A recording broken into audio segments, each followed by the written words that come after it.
From the world of politics to the world of business, Joe Matthew and Kaylee Lines deliver news, insight, and analysis live 2 times a day, every trading day. Balance of Power at 1 and 5 Eastern, only on Bloomberg. Key investors, top executives, global innovators. Join me for in-depth conversations with the biggest newsmakers on the day's top stories. The economy has been doing well. That does not tell you what the future is going to be. We are taking a step-by-step approach, a very systematic approach with India. This is a time to put a little more defense into your portfolio. Inside has Linda on it. Hello, my name is Dr. Paul Cottrell, and we are live streaming on Rumble and on YouTube. My website, the-studio-reykjavik.com. Thank you for joining. I greatly appreciate it. Please help support the work by making sure you subscribe to all my channels. The links are in the description of all my videos. Click those links, subscribe to YouTube, Brighteon, Bitchute, and Rumble. You can follow me on X and GETTR. You can also follow me on TikTok, Substack, and Patreon. If you like the content that I create, please help support the work by donating. You can donate on my website, the-studio-reykjavik.com. You can donate through Stripe, PayPal, or Buy Me a Coffee. You can also be a paid member to my Substack and Patreon channel. All these videos I do are for free. I have thousands of videos out there for free to inform the public about my opinion of the news, how I think the markets are moving and how to navigate through them, and also how to improve your health and wellness. So please help support the work that I do. I greatly appreciate it. I have great products on my website, the-studio-reykjavik.com. You can get supplements. I have ebooks and also course material on immunology and pulmonology, so you can learn about those different systems. So please help support the work that I do. With that said, make sure you start preparing for the fall and the winter season. And you can do that by getting the lozenges and the drops that I have. By mitigating throat irritation right away, you will be able to weather the storm. Now, please go to my store and get the elderberry zinc lozenges, or you can also get the drops in blueberry, cherry flavor, and also honey and lemon. Get a few bags for your household and for work. Right when you have that throat irritation, take them right away to mitigate the problem. This is extremely important for this fall and winter season. So please go to my store, use discount 5, all caps, discount number 5, get $5 off any order. Get the lozenges and the drops, be prepared. All right, let's continue with Bloomberg. And his push to try to sell more into China.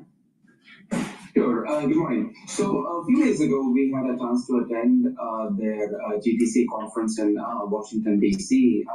So I think there were 3 important points that came out. First is that AI is absolutely an ongoing industrial revolution. It's very important for the government to stimulate and nurture it. It's the next productivity tool, and it is not just a government here in the U.S. I think we see this as a global phenomenon. You mentioned he was in Korea, he was in China earlier. So every government in the world, I think, understands that this is a very important tool to nurture.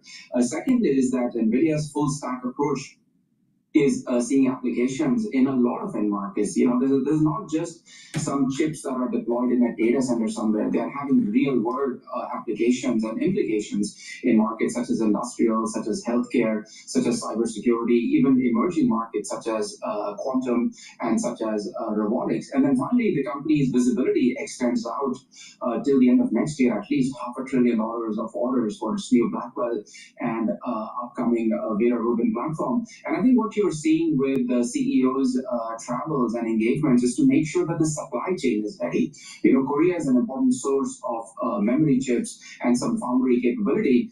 It's one thing to say that you have orders for $500 billion, but the supply chain has to be there to adopt it. And then finally, when it comes to China, we have it at zero in our model. I think it's just too hard to predict where the geopolitical nature of these engagements is going to go. It's an important market. We think it's about 10% of the overall market, but I think NVIDIA can do just fine without engaging with China in the near term. We can get into the supply chain securitization that they're working on, as well as this discussion around how much they are connected to the geopolitics of the moment. But I am curious about why NVIDIA is not threatened by any of the other chip makers that seem to be really pushing to try to get in on the game. And we've seen AMD do well, we've seen Qualcomm do well, we've seen the shares of a number of these companies surge, and yet hasn't dented NVIDIA's lead. Why? Sure.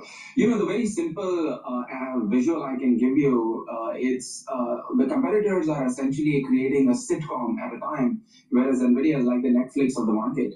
That they have developed a full stack approach. Their CUDA software, came into place in 2007. So I think they're in the 14th generation of that. They will soon start their third generation of implementing racks. So what you get from the company is essentially a lot of integration of their hardware and software. There are over 5 million developers who can work with their platform. It's available in every public cloud. Whereas a number of their competitors are still developing their first rack scale architecture, and the software is still in infancy.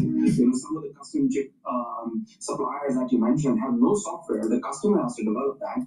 And in other cases, the merchant suppliers, have a decent hardware platform, but they've never actually implemented rack scale.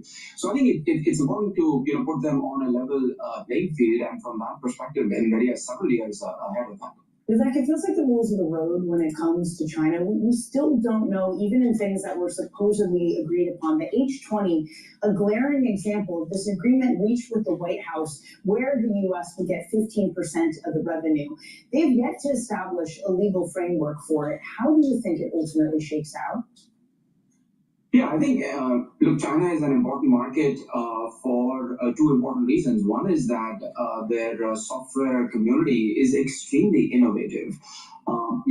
Unlike a lot of the West, which is, in many cases going after artificial general intelligence, going after the biggest models, the most comprehensive models, there's a big part of the Chinese software ecosystem that is going after a lot more practical applications.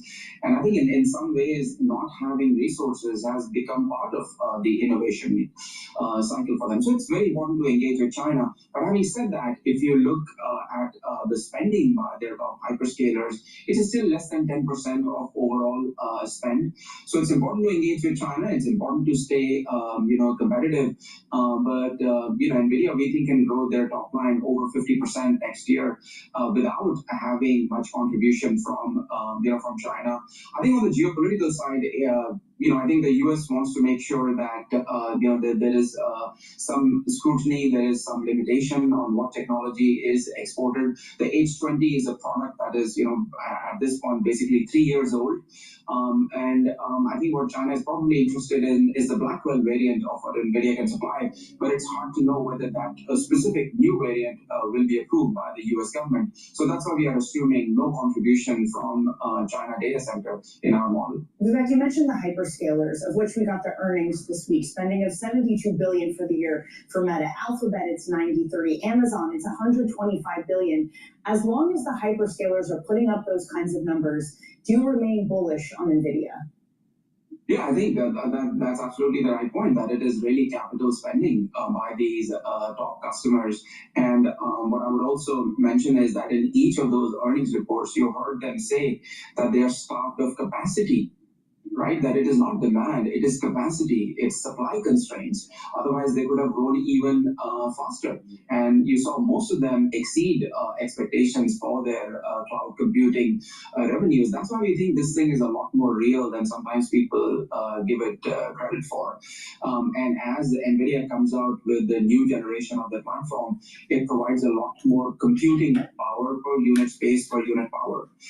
And that I think is a real constraint. How fast can data centers be built out? How fast can power and water be available to them? And that's where I think the governments, right, the US government can be extremely helpful in approving these data centers, providing them with power.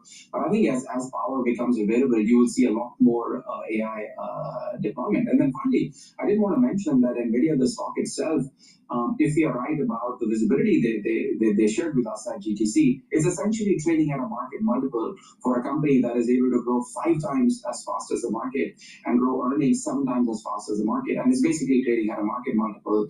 So we do think that the stock still remains very compelling. Vivek Arya, Bank of America Securities, with the best analogy all day, right. The idea of...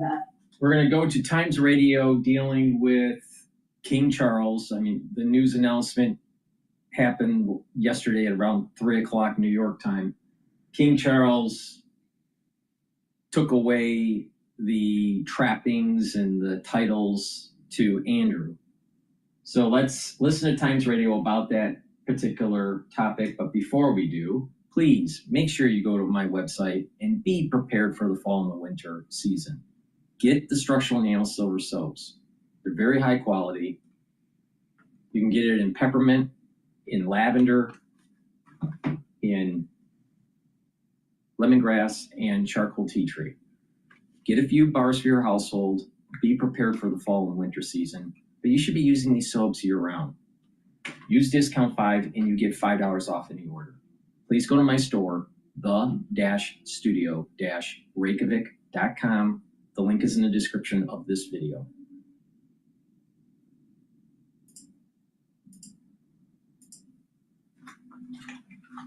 Is us, the great British public, Will and me, and everybody listening, say, where's all this money coming from? And basically it comes from us. And therefore they've got to change this business of the 2 big duchies, which are their main source of income, which they don't acknowledge is public money. Andrew is no longer a prince and has been banished to the Sandringham estate, where he'll live at the king's expense. So has the king done enough to mean the royal family can move on from the scandals that have long surrounded the king's brother? But with us now, the historian A.N. Wilson. Good morning. Hi, Callum. It's lovely to see you. And also deputy editor of the New Statesman, Will Lloyd. Hello, Will.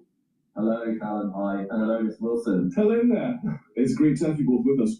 Will's been writing this week about why now could be, and in fact should be, the time to abolish the monarchy. We will bring that factor in and that discussion in just a sec. But let's start with the history, I suppose, Andrew, of what we're talking about here and how unprecedented this moment actually is. Well, I mean, nothing like this has ever happened before. That's absolutely true. And it will bring with it all sorts of implications, which I'm sure we're going to hear about how we fund the royal family, basically. And it really all goes back. I've written a lot in my life about Queen Victoria.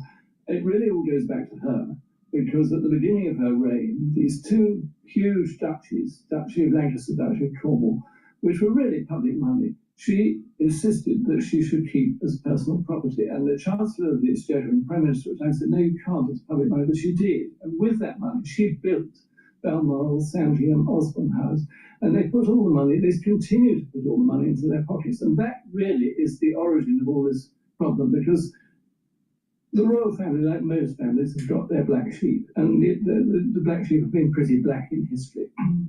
Prince Andrew is not alone in all this, though he is pretty ghastly, of course he is. And if they were behaving abominably in private, without drawing money from the public sector, from the public purse, this row wouldn't be so dangerous politically. And that's really the trouble, that it's not just that Andrew was involved with Jeffrey Epstein, Harvey Weinstein. Just look at the guest list for his 18-year-old girl's birthday party. I mean, it's absolutely appalling. But it isn't just that. It's the fact that he's been living a life of extreme extravagance, and so is his ex-wife, you're paying, the listeners to this program, the taxpayers of this country are paying for people who live in Crown estate properties unless they pay a decent rent. Yeah, so everyone's got a stake in it.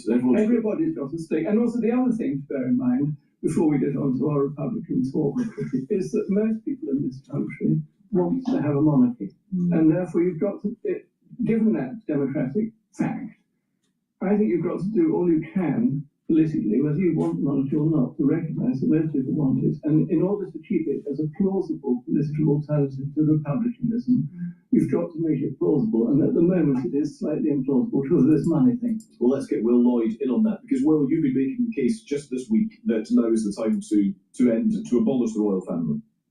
Growing your agency means helping your SMB clients grow. To them, that means getting new customers and keeping them. Today's customers expect to abolish the royal family. I've been making the case that we don't really understand the House of Windsor. The public doesn't understand it very well.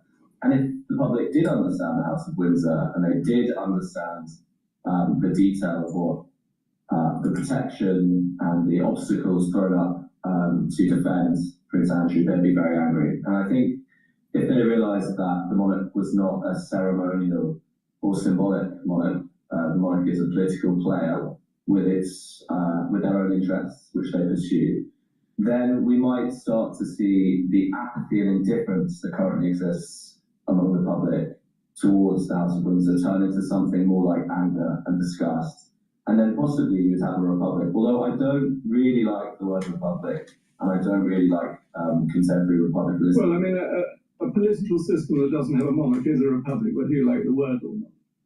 We might have. We don't know. We may have another. Why not have the Stuarts back? Where are they? Where's the Duke of Bavaria? I simply think. Well, we all know the answers to these questions. Of course we do. But I mean, I'm half on your side about wanting to get rid of the monarchy, but the half of me that isn't is partly guided by what I said earlier, that most people want to keep the monarchy. And why do they want to keep it? I'm amazed you should say people are indifferent to the House of Windsor. We've just spent hours on this program. Every newspaper in the land, everybody, every family in the land, over their breakfast are talking about this strange family. So I don't think we are indifferent to them. And one of the reasons we aren't is if you look back over the history of the 20th century, which were the countries which didn't go down the path of having dictatorships and tyrannies, whether communists or fascists looking after them, and they were the constitutional monarchies. And I'm very guided by that. And it was partly George V and his successive governments that stopped this country either becoming fascist or communist. And that's a fact. That's a historical fact. Whether we've grown out of it now, that's a matter of discussion. But it isn't just, as you say, it's certainly not just ceremonial. It is a political entity, constitutional monarchy, i.e. you have a figurehead who's not powerful, not political, and then you have an elected parliament guiding them and how to rule the country. And I think that's the system that's worked. And most people want it to go on working. Well, where I say indifference, this is what I mean. On the 19th of September 2022, when the State Hearse took what remained of Queen Elizabeth II and her crown into the grounds of Windsor Castle towards St George's Chapel and towards the cheerful English heaven that she believed in, I was there. And I was with the crowds. And I've been with the crowds for the 10 days previously, following the mourning process for our monarch. And we all talked about the queue, and 250,000 people queued up. But I was in those crowds for 10 days. They're not going to queue up. They did not know how to, let me finish. They did not know how to behave. And when I went home each night, I would look at photos of Queen Victoria's funeral and the way in which the British behaved when she died. We do not have the link with a constitutional monarchy. We do not have the religious belief. What was the difference in behaviour, Will, can I ask? Well, people mourned, whereas where I was on the long walk in Windsor, I was with a group of Brazilian tourists who thought this was a good time to light a split as the crown went to... Well, there's a disconnect. I don't want to come the Victorian historian, but Queen Victoria was openly booed on the streets of London, more or less whenever she appeared, certainly when she went to the East End. she was not a popular figure. Queen Elizabeth II was, funnily enough, though she was a shy, withdrawn character, nobody knows much about her. She was an adored figure. And I mean, you mentioned the mood of people having a bit of a smoke or having some wheat in the queue. They were queuing up, and certainly the people who were queuing up to pay their respects to the body in Westminster. I don't think you're right to say that there was no air of mourning. She was such a strange and shy figure that I don't think you can feel mourning for somebody you don't feel you know. But there was an enormous feeling of respect, not just for her, but for the institution. And it's that feeling of respect, whether or not you share it, that's a totally different matter, and whether or not you're smoking a bit of weed as you have these thoughts.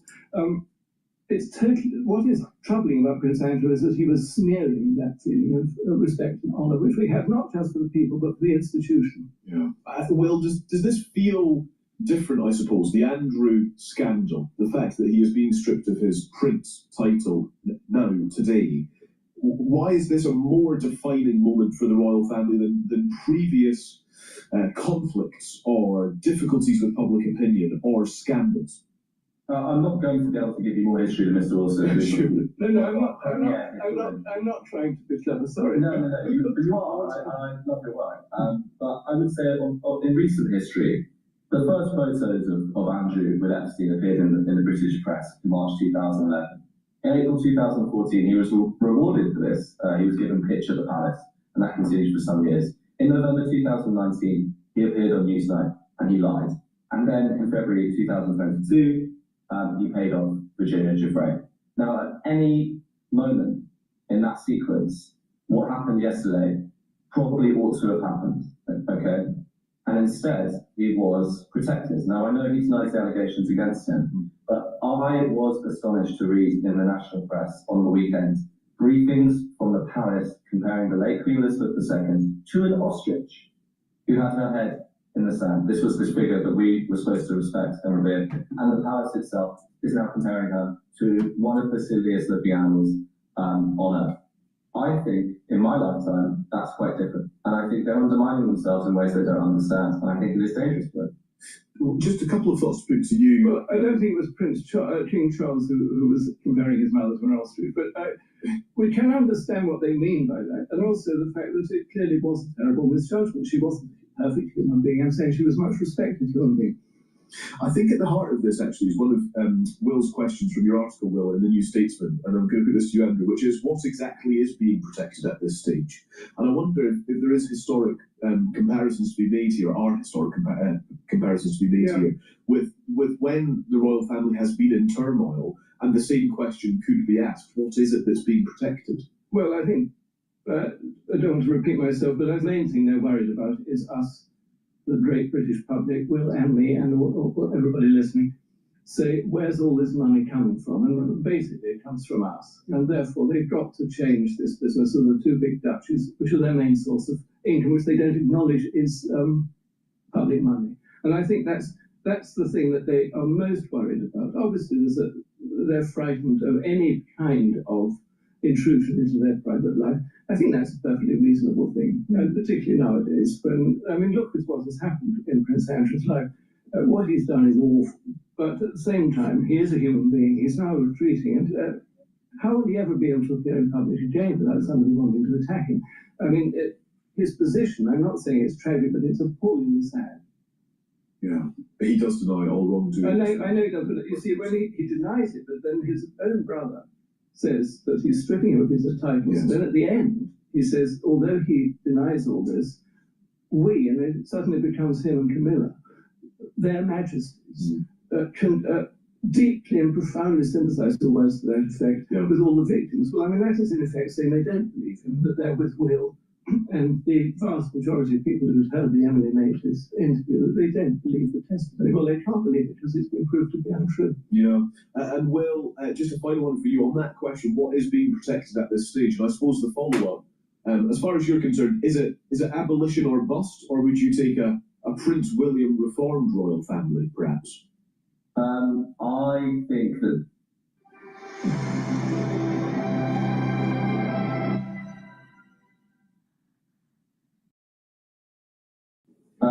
I think that they should sort of self-liquidate and it should be thrown to the public. and we should decide. And it could be a moment of national restoration and renewal, because at the moment it's a time of national grief, I think. We should expect our head of state and their family to represent us, to meet our unspoken needs and desires, and they're not doing that. And the thing that really worries me, and I put this in the piece, is that William doesn't even believe in God. How can he have a coronation in Westminster Abbey if he doesn't believe in God? The other thing that comes out about William, if you read recent royal biographies and books closely, is that he struggles to read properly. He doesn't like receiving written briefings. He likes oral ones. He can't name a favourite author, but he does have an interest in Batman-related superhero movies. Now, the last functionally illiterate monarch was William II in 1110. So this is a kind of once in a millennia. Well, we're going back to a good tradition, in other words. I mean, I think William's got a very high view of the monarchy, and that's one of the reasons he wants to replace it with something. Whereas I have a low view of the monarchy. I think it's a good functioning system. I think most of the people who occupied the world have been pretty hopeless in one way or another. And quite honestly, whether Prince William can read or whether he believes in God is in a sense secondary. I'm going to expect children to read, don't we? No, but they don't expect all the children to read. You only expect one child at a time to become a constitutional monarch. It's a very modest. It's a very modest role. That's why the Queen was, in a way, a rather boring person. Did it so well. Okay. Thank you both so much for your considerations this morning. That is what Times Radio is for, and we're very grateful to have your brain power. Please go to my store, the-studio-reykjavik.com, and help support the work that I do by getting the great products that I offer. And if you follow my protocol, you take these supplements regularly, you're going to slow down the aging process and boost up your immune system. Go to my store, the-studio-reykjavik.com. The link is in the description of this video, and get the C60. C60 is 1,000 times stronger than vitamin C in terms of an antioxidant. You can get an MCT coconut oil, extra virgin olive oil, and also in avocado oil. You can get it in a 2-ounce, a 4-ounce, or an 8-ounce configuration. It is cheaper per ounce to get the higher ounce configuration. Use discount 5, you get $5 off any order. It's all caps, discount number 5. And take a teaspoon a day every day, preferably on an empty stomach in the morning. Take it every day, teaspoon a day, and what will happen is you're going to be soaking up free radicals at the cellular level, around the cellular matrix, the extracellular matrix, and also in your vascular system and even your neurons. But by soaking up free radicals, you're reducing stress on your tissues and in your cells. You're improving the health of your mitochondria. So you'll have more ATP, so you'll have more energy. Your cells and tissues will perform better, and therefore your organ systems will perform better, including your immune system and your endocrine system. For your vascular system, it's going to soak up free radicals and reduce the concentration of oxidized LDL. Because LDL that's floating around in your bloodstream gets oxidized because of the free radicals. Well, if you soak up those free radicals, you have less oxidized LDL. Now, oxidized LDL eventually turns into plaque. Well, if you have less oxidized LDL, you have less plaque. So by taking C60, you're actually helping your cardiovascular system. Now, C60 will also reduce stress in the neuron and soak up free radicals, so your mitochondria in your neurons will be able to produce the ATP that you need to produce the neurotransmitters. So over time, your neuroplasticity will improve. That means you're going to be able to think better. You'll have better memory. So please go to my store, take the C60 every day, a teaspoon a day. If you work out, take it right before your workout. You'll be soaking up the free radicals that you're generating during your workout, and you will recover quicker from your workout. This is very strong, very potent antioxidant. Take it every day. It'll also improve the basal layer of your skin. So in 1 year, before and after, in 1 year of taking this, you will physically see a difference in the way you look. You will look younger. In addition, within 2 months, you're going to start feeling the effects where your immune system, your endocrine system, and your other organ systems are performing better.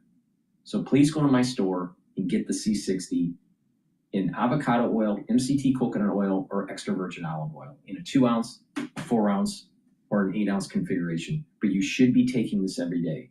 And my overall anti-aging stack is very simple. Multivitamin, probiotic is the foundation. The first pillar is Max 35 or Cleanse to boost up the immune system, the innate immune system. C60, soak up free radicals, bring down stress in the cell. The third pillar is the turmeric, ashwagandha, and lignans. That's going to boost up your immune system, but also help with bringing down inflammation at the cerebral level. And taking Boomer Boost to rev up your metabolism and increase your energy levels. If you pay attention to that stack that I just told you, you are targeting everything that ages you. You're soaking up the free radicals. You're bringing down inflammation. You're boosting up your immune system. If you look at people that start to age, they have high inflammation, high free radical creation, their tissues are stressed, they have less energy, and their metabolism starts to go down. So if you pay attention to what I just said, you will slow down the aging process. Now, I've been doing this for a long time. So please take my advice, go to my store, the-studio-reykjavik.com, and get the supplements that I offer and stack them the way I'm telling you to get the max benefit. All right, let's listen into LBC about Prince Andrew's. 3 minutes after 10. The royal family has one job. Sorry, I know that was a bit profound. Good morning. Speaking of one job, am I the only one thinking about Rachel Reeves' husband from the perspective of being a slightly feckless husband? By feckless, I mean not very good at the detail. He's a senior civil servant, but I know exactly what he's been through over the course of the last 24 hours. Okay, darling, you're definitely across this, right? You're handling all the rental stuff. Yes, look, I'm 53 years old. Oh, I don't know how old he is actually, but quite close to home. I'm 53-year-old. Stop treating me like a child. I can handle a flipping house rental, for goodness sake. And he got a phone call, presumably on Monday night or Sunday night. I said, darling, did you actually sort out all of the house rentals?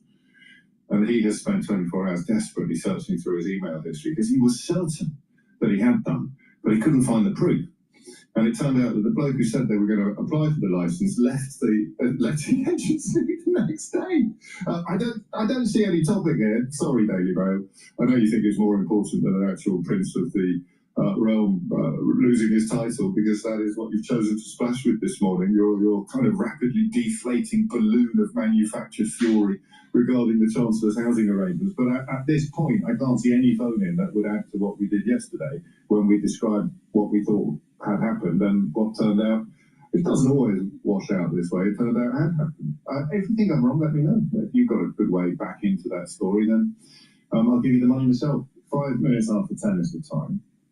So Andrew stripped of Prince title. We will be joined by the hero of the hour, if that is the correct turn of phrase, in about 11:45, I think, today. We'll talk to Emily Mavis, who, of course, set the ball rolling on the story of our age, the royal story of our age. I've also got a little bit of a tease for you with regard to who will be the... See, I had a conversation with the producer earlier. I thought I'd already told you who the special guest was going to be for Full Disclosure Live next year, raising money for Global's Make Some Noise. It's quite exciting. It's what you might call a crossing of the streams for certain sections of our society. And don't let me go home without remembering to tell you who that is and to tell you how you can get hold of tickets. Well, we telling people how to get hold of tickets? Yes, I'm telling you how to get hold of tickets as well. But how do you want to do this, do you think? I mean, it is very rare that every newspaper is united in complete agreement about what the biggest story in town is. And it's so rare, in fact, that it's not even true today. It's almost every newspaper. The Andrew, formerly known as Prince, yeah, well done, son, we beat you to that as well. King removes style, titles and honours from brother. Andrew stripped of Prince title in historic move to save monarchy. I like that line. Historic move to save monarchy. Finally, says the Daily Mirror, Daily Mirror. King begins the process to strip Andrew of Prince title. He's ordered to leave Royal Lodge and Fergie's out too. Wills backs Charles's move amid yet more Epstein fallout. Royals say thoughts are with victims of all abuse. An important addendum to the central announcement yesterday, I thought. The Royal, formerly known as Prince, says the Daily Star. Andrew no longer Prince, says the Daily Telegraph. Andrew to be stripped of his royal titles and must move out of home, says the Guardian. Andrew stripped of his Prince title and home, says the Times. Humiliation for Reeves as she changes her story, says the Daily Mail. Sometimes I wonder whether I'm exaggerating about how bonkers everybody in that building has gone. But no, I'm not. I mean, it is on the front page as the kind of turn to page 2. But deciding that the biggest story in town is their rapidly deflating balloon of manufactured fury about Rachel Reeves is, even by the standards of the Daily Mail, a moment of well, I mean, they put the word humiliation in red, which seems to be a fairly reliable example of what I believe is called projection. Humiliation for the Daily Mail. As it turns out, Rachel Reeves had done nothing wrong, but that might stop them from printing page after page after page of desperate attempts to portray her as some sort of wrong'un, while paying Boris Johnson, who of course had 2 independent ethics advisors resign in disgust at his contempt for ethics, hundreds of thousands of pounds a year to write a newspaper column. I think that's the line I like most. What do you think in the big story? What's the big element? What's the most important aspect of this story? Shall I ask you that question, Aya? Do you want to ring up and tell me the answer? What's the most important aspect of this story for you? Sadly, public discourse, the establishment, call it what you will, the national narrative does not prioritise victims. If it did, then at the moment that 12 million quid was handed over to a young woman who accused the Queen's son of having had sex with her in return for money she received from Jeffrey Epstein, then this decision would have been taken at that moment. It's perfectly possible, because of course he denies all allegations, it's perfectly possible that he gave 12 million quid to her for no reason whatsoever, apart from entirely unfounded allegations. But it seems, I think we could all agree, unlikely. In the great scheme of things, who here has given a significant sum of money to somebody to stop them making entirely false and unfounded allegations? Hands up. That's all. I'm just saying, he denies it all, but he hasn't really explained why he's given her 12 million quid of his late mother's money. So what do you think the most important element of this story is? 03456060973. That's your sort of bubbling under question. That's not central thrust. How much trouble? Here's a double header for you. Right, pause. Rewind. Think.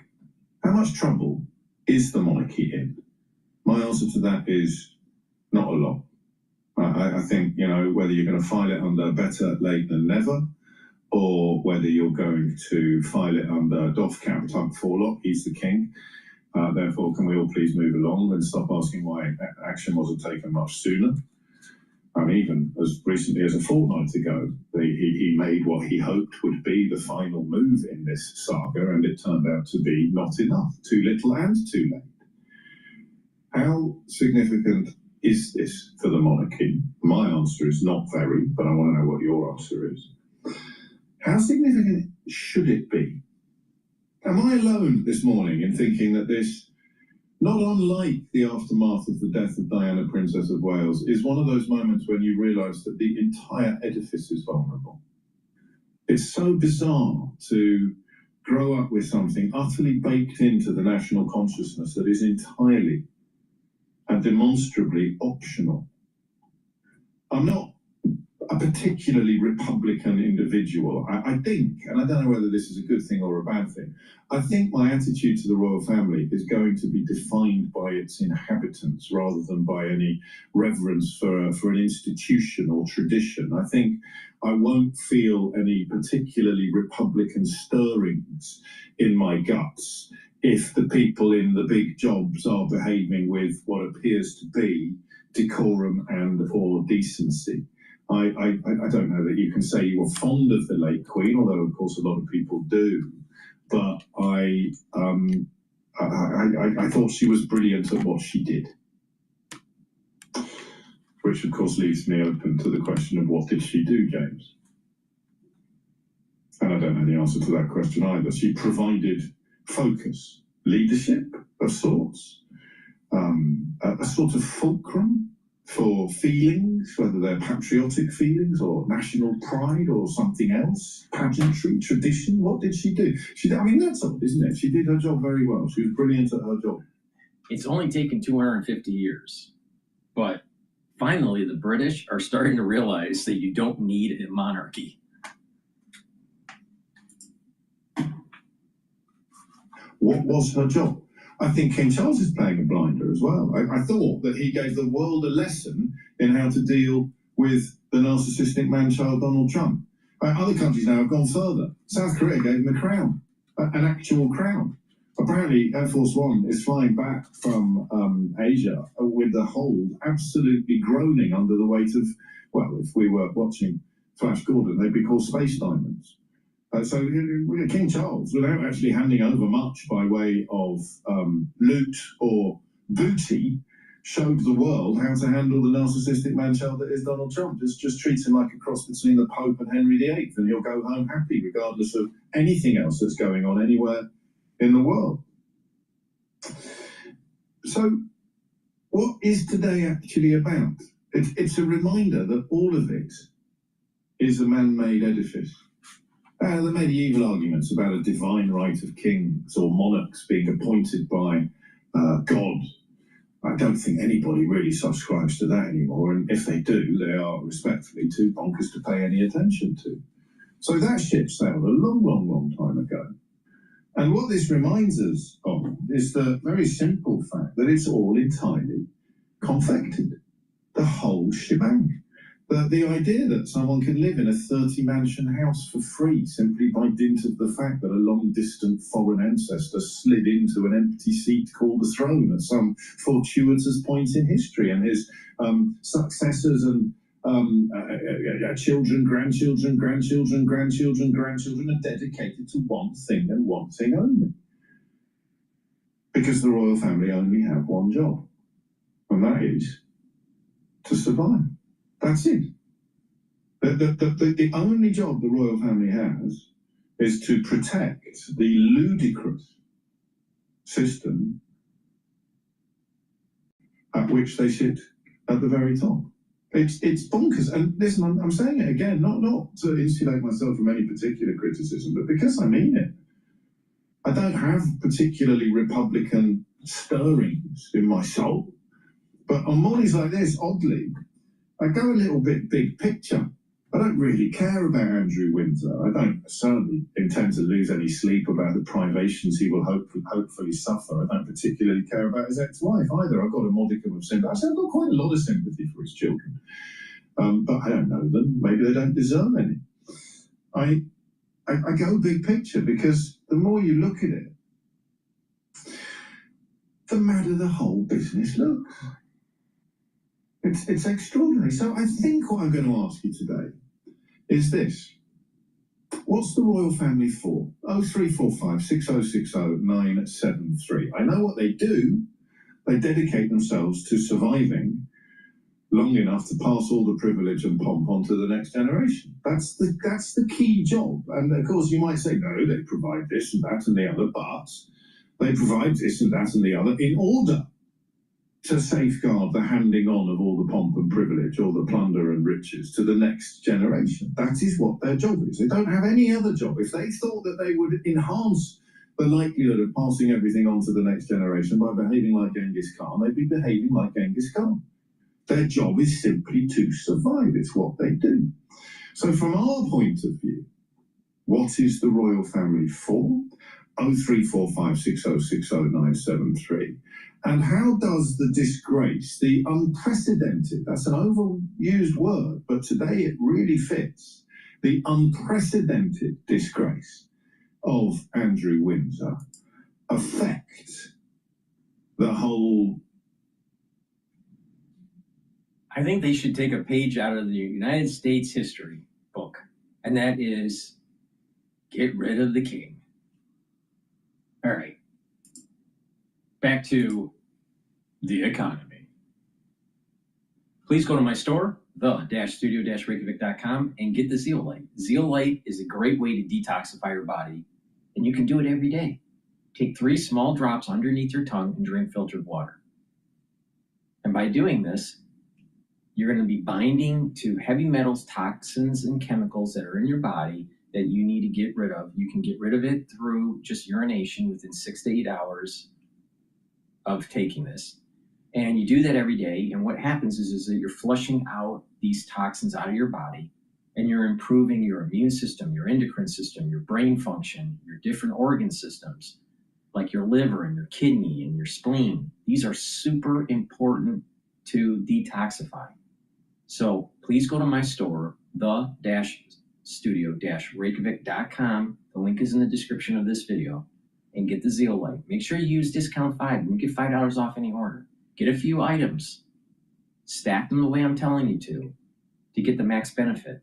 And by detoxifying your body and slowing down that aging process, you're going to have more vitality.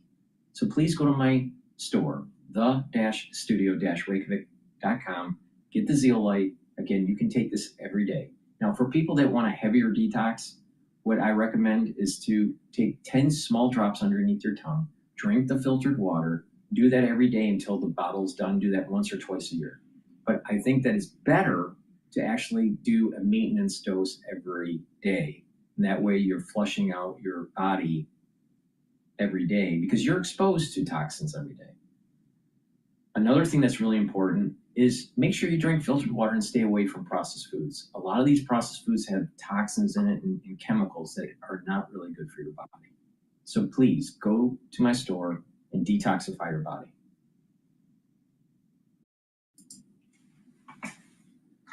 There were strongly differing views about how to proceed in December. A further reduction in the policy rate at the December meeting is not a foregone conclusion. Far from it. Policy is not on a preset course. Okay, Fed Chair Jerome Powell throwing some cold water on investor hopes for more rate cuts this year, saying the board was deeply divided on how to proceed. But the central bank did cut on Wednesday, bringing interest rates below 4% for the first time since 2022. All right, Larry, you can go anywhere you want to go on this. What happened yesterday, what it means for markets, what the future holds when Jay Powell doesn't have that job. Your choice. Well, I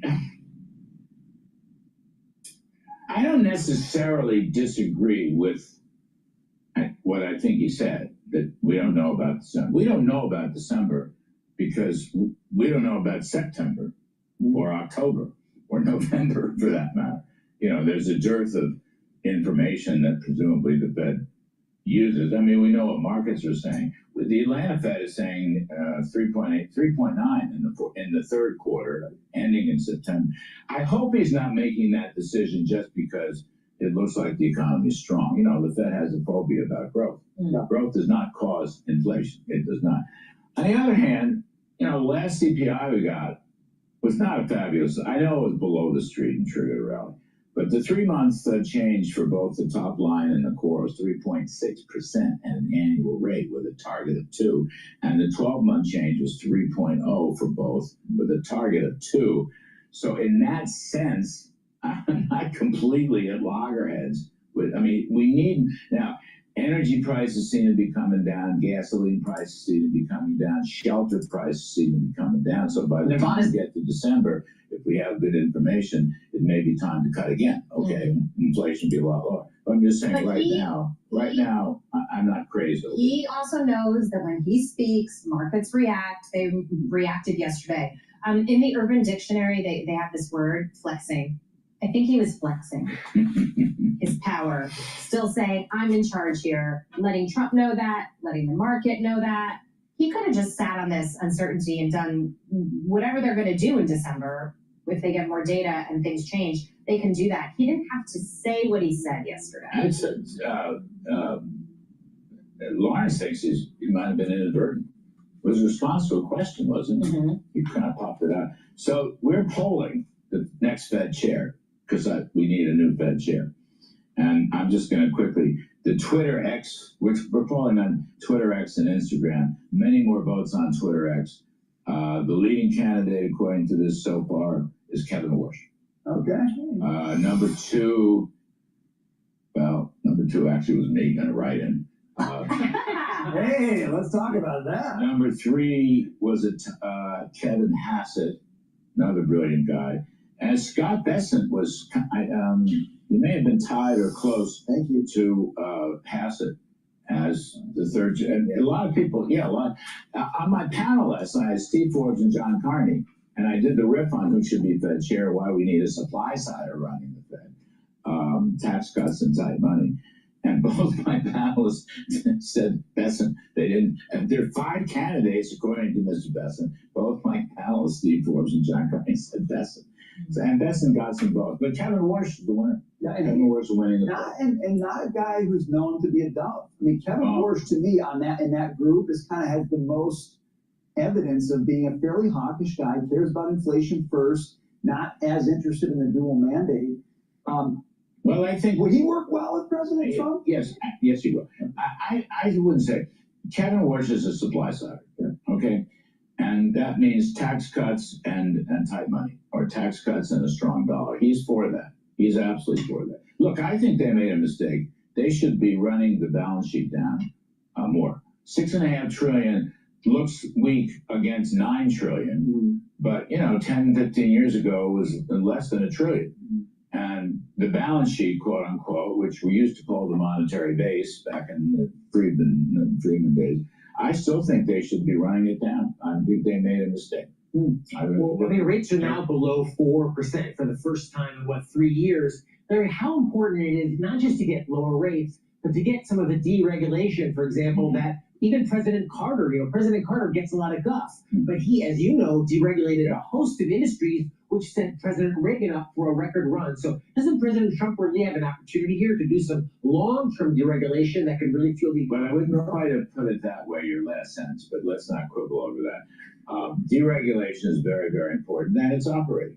I mean, look, the one big beautiful bill is profoundly pro-business and pro-growth and pro-jobs and pro-wages. I mean, it's a very good piece of legislation, and it's a good thing they did one bill, because you can see now with this CR stuff, they never would have gotten 2 bills or 3 bills, which was what I argued till I was blue in the face every night on the air, and Mike Johnson also. So yeah, but Kevin Warsh, believes in low tax rates. He believes in deregulation. He believes in a sound dollar. But he would like to see that monetary-based balance sheet come in a little more, because, we have not totally conquered inflation, I think, all right? Okay, now, agreed. On the supply side, more investment in production will lower prices. You put more goods on the market. That's very important. The same for deregulations, absolutely the same. But monetary effects are important, too. And I think they should have kept running that thing down. I really do. Lydia, you brought up last hour jobs. I think that's where your head is in terms of how Jay Powell's maybe thinking about what the Fed's doing, some of the other board members. I wonder if, when you saw what he said yesterday, that growing your business shouldn't mean growing your overhead. Growth should be seamless with AI-driven workflows built for the way you work. Progress here. When you saw what he said yesterday, the decision that the Fed made yesterday, do you think at this point they're still very, very focused on jobs as the thing that could deteriorate fastest, and they don't want to be behind that curve? I mean, it seems like there's a big question mark when it comes to jobs, because it doesn't seem like we're creating a whole lot. We're not getting the data that we need. We do have some other sources like ADP and such, but the headlines that we're seeing recently, Larry, the layoffs, we've all been talking about them, the AI-driven layoffs. Obviously, we got to be the leader in AI. We can't sit on our on our haunches and just let that go by. But it's coming at some expense, and we don't really know what. It seems to me like we don't have a crystal clear picture of what the labor market looks like at the moment. It's always in the rear view anyway. I mean, Amazon announced 13,000 layoffs, 14,000 layoffs as a result of that. I mean, There's a lot of people saying that's just the tip of this is just getting started. But there are.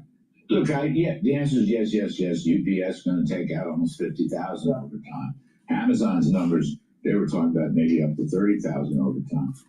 Is it AI? Maybe partly AI, maybe just corporate downsizing that we see periodically. Profits are booming with stocks.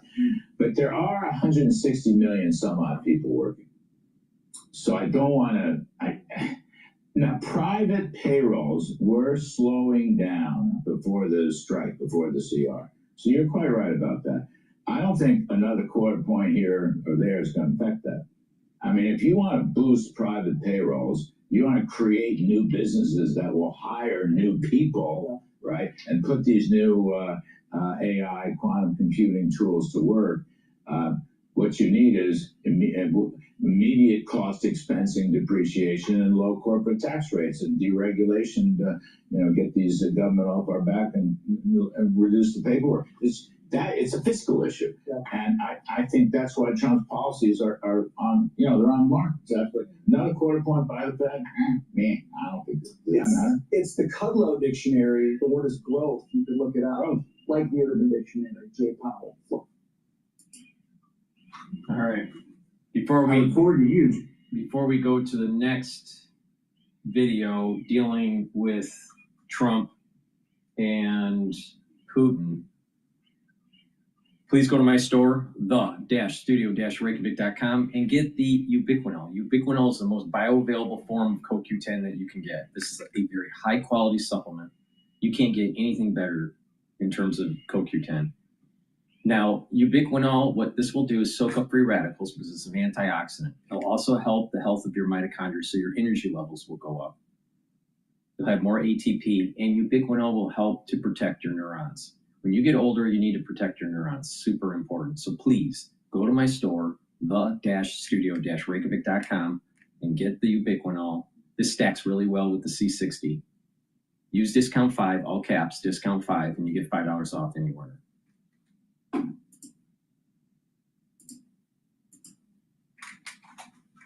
Fox News Senior Strategic Analyst, retired General Jack Keane. General, thanks for being here. Here are the key takeaways from this meeting. U.S. cuts China tariffs by 10%. China agrees to crack down on fentanyl. U.S. suspends new entity list rule and Section 301 tariffs on China. China pauses rare earth export controls, suspends counter tariffs, and agrees to buy U.S. soybeans. As you hear the White House talk about this, the president talk about this, what's your sense of what transpired there? Yeah, well, first of all, we're seeing something that's a little different in terms of the president's trade policy and the tariff policy underpinning that. And what's happening here is trade is becoming a part of foreign policy, and this president is exercising that disproportionately to any of his predecessors. And by any definition, you've got to characterize the trip as successful, not just on China, but the trade deals he's made with the other countries. But focusing on China, I mean, he really went in here with his wind at his back, much different than the first administration when he met with President Xi multiple times. Our economy's thriving. Xi, for the first time, is really having some serious headwinds in his 12-year reign as the president. And much more than that, he had two key partners, Iran and Russia. And look what happened here. The United States and Israel set back Iran for years in the region with the possibility of enduring peace on the horizon here and normalization with Israel, with the countries in the region, to include the Arab countries, right on the horizon. Your CFO wasn't up something no one would foresaw a year or so ago. But here we are. And when you look at Russia, I mean, Russia, their economy is tanking, and the war is not going well. Let's face it, they're in their fourth year. They haven't taken a major city since 2022. And in the last year plus, they've been conducting this major offensive to take all of the Donbass region in southern Ukraine. And what have they taken in the last year? 0.6% additional territory. That is failure in terms of meeting their objectives, and over 1,000 casualties a day. That is not sustainable over the long haul. And Trump has finally given up on this guy because he talks nice, but he continues the war. And now President Trump is doing what? He's upgunning him, removing weapons restrictions, and he's also putting sanctions on him. I think he's fed up with Putin once and for all. So I think this trip the reason why he's so successful with China and got everything he asked for, because that he's coming in there with a much stronger position, for sure. And she is paying attention to what is happening across the globe and President Trump's influence in being the world's #1 global leader by far. Anything that we saw by comparison to the previous administration is completely different. He's touting the successes, the trades wins, but the other thing we've talked about a lot is putting pressure on Vladimir Putin. We saw it with the India trade deal on oil and the tariff on India. Chinese imports of Russian oil, 2.2 million barrels per day, more than $62 billion spent. China has really the key to pressuring Russia. Yeah, there's no doubt about it. I really would have liked that to have been on the agenda. Maybe it was on the agenda. I don't know if it was talked about. I think if it wasn't, any progress would have been made there. We would know about it.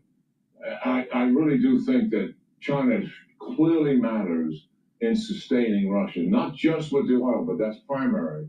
But they provide everything short of a weapon system to them to keep them moving. They are their #1 supplier in keeping Putin in the war and compensating for the shortfalls he has in his defense industrial base. And we're going to have to deal with China when it pertains to support for Russia at some point here. Yeah, let me quickly ask you about this U.S. nuclear testing. Last test the U.S. did was 1992. Why do you think we're starting again? You know, I can only speculate here, but it's been known for a number of years, Brad. I mean, the 3 countries that are testing openly nuclear weapons are India, Pakistan, and North Korea. We have suspected for years, and likely Trump took a briefing before he went on this trip, that China and Russia have been secretly testing nuclear warheads. And likely the president has a pretty good fidelity on what that is, and if that actually has been taking place. And that may have been on his mind, knowing that reality. I'm only speculating as to why he wants to resume that testing. Because he wants to shut them down. This isn't, he doesn't want to escalate. As you well know, he wants to reduce the number of nuclear weapons we have while China is expanding and trying to catch us and go past us. He would like to get into a deal with China, Russia, and the United States sitting down around a table and let's reduce the number of nuclear weapons. Russia's increasing theirs because they've got tactical nuclear weapons now, because they broke part with the IMF treaty that Reagan established, and Xi is on the march with modernized nuclear weapons, and his desire is to go right past what Russia and the United States have. And when you're looking at you got to look at the both of them as being adversaries of ours and combine their nuclear weapons together is the issue for the United States in dealing with this. And it's no wonder the president wants to sit down and have a discussion on bringing this all down to something that's far more reasonable. General Keane, as always, thank you. Yeah, great talking to you, Brett. Hey, Sean Hannity here. Hey, click here to subscribe. Please go to my store, the-studio-reykjavik.com, and get the Goodnight Formula. Goodnight Formula will help you to get into 3 to 5 cycles of REM sleep and deep sleep, so you're well rested when you wake up, you're consolidating memory, and you're detoxifying your central nervous system. This is tryptophan, melatonin, GABA, and passion flower. It's very important to take every night so you have a good sleep. By having a regular sleep consistently, you're going to slow down the aging process. Please go to my store and get the Goodnight Formula. Use discount 5 and you get $5 off any order. All right, this video we're going to go over is Mamdani struggles to unite a majority of New Yorkers. This was published by Sky News Australia 6 hours ago. Election underway in the United States right now, and I speak, of course, about the New York City mayoral election where the Democrat socialist Zohran Mamdani is poised to take control of the most important city in America, promising hard-left economics, free bus rides, rent freezes, and government-run grocery stores.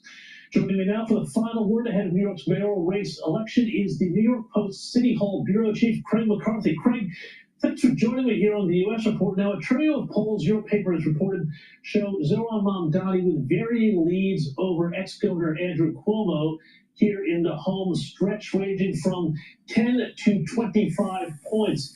Craig, is there any chance of Andrew Cuomo staging a comeback, a fight back here in the last days of the election? No, I mean, at this point, listen, the last three polls that came out over the last 24 hours showed Zohran Mamdani with, a commanding 12 to 18, 16-point lead in this race. The question with pollsters now isn't about whether Zohran will win or not. It'll be, how much he wins by at this point. There's seemingly nothing that Andrew Cuomo has been able to do over the last few months at this point to even cut into that lead. He's barely been able to break into 30%. Until Eric Adams, who was the sitting there, who was running for re-election until he abandoned that bid, dropped out of the race recently. Well, tell me, what is the current feeling in New York City ahead of this election? I mean, are people hopeful or optimistic about what Mamdani is promising or what he's promising to bring? Because an awful lot of people I speak to are really, really nervous about what he could do, especially people who lived through the pre-Giuliani era in New York. To have a guy who talks about defunding the police and driving out the tax base seems like it's a potential disaster. Well, at this point, voters are split. He hasn't been able to coalesce a majority of New Yorkers behind him. A poll that came out the other day from the Right Leaning Manhattan Institute, pointed out that a lot of his principles, a lot of his proposals, the free buses, the city-run food stores, aside from universal child care, most of these things don't poll well with the majority of people. And the business community is obviously very nervous about this because he's proposed a tax on the wealthiest and the corporations. And the real estate community is a lot worried about him because of his pledges to freeze the rent in something we have in New York City that are rent stabilized apartments. So there's a little bit of a shift here, but Democrats have been coalescing behind him with the establishment coming out from people like Kathy Hochul or Keem Jeffries begrudgingly endorsing him over the last little bit, who are some of the top Democrats in the state, also DC.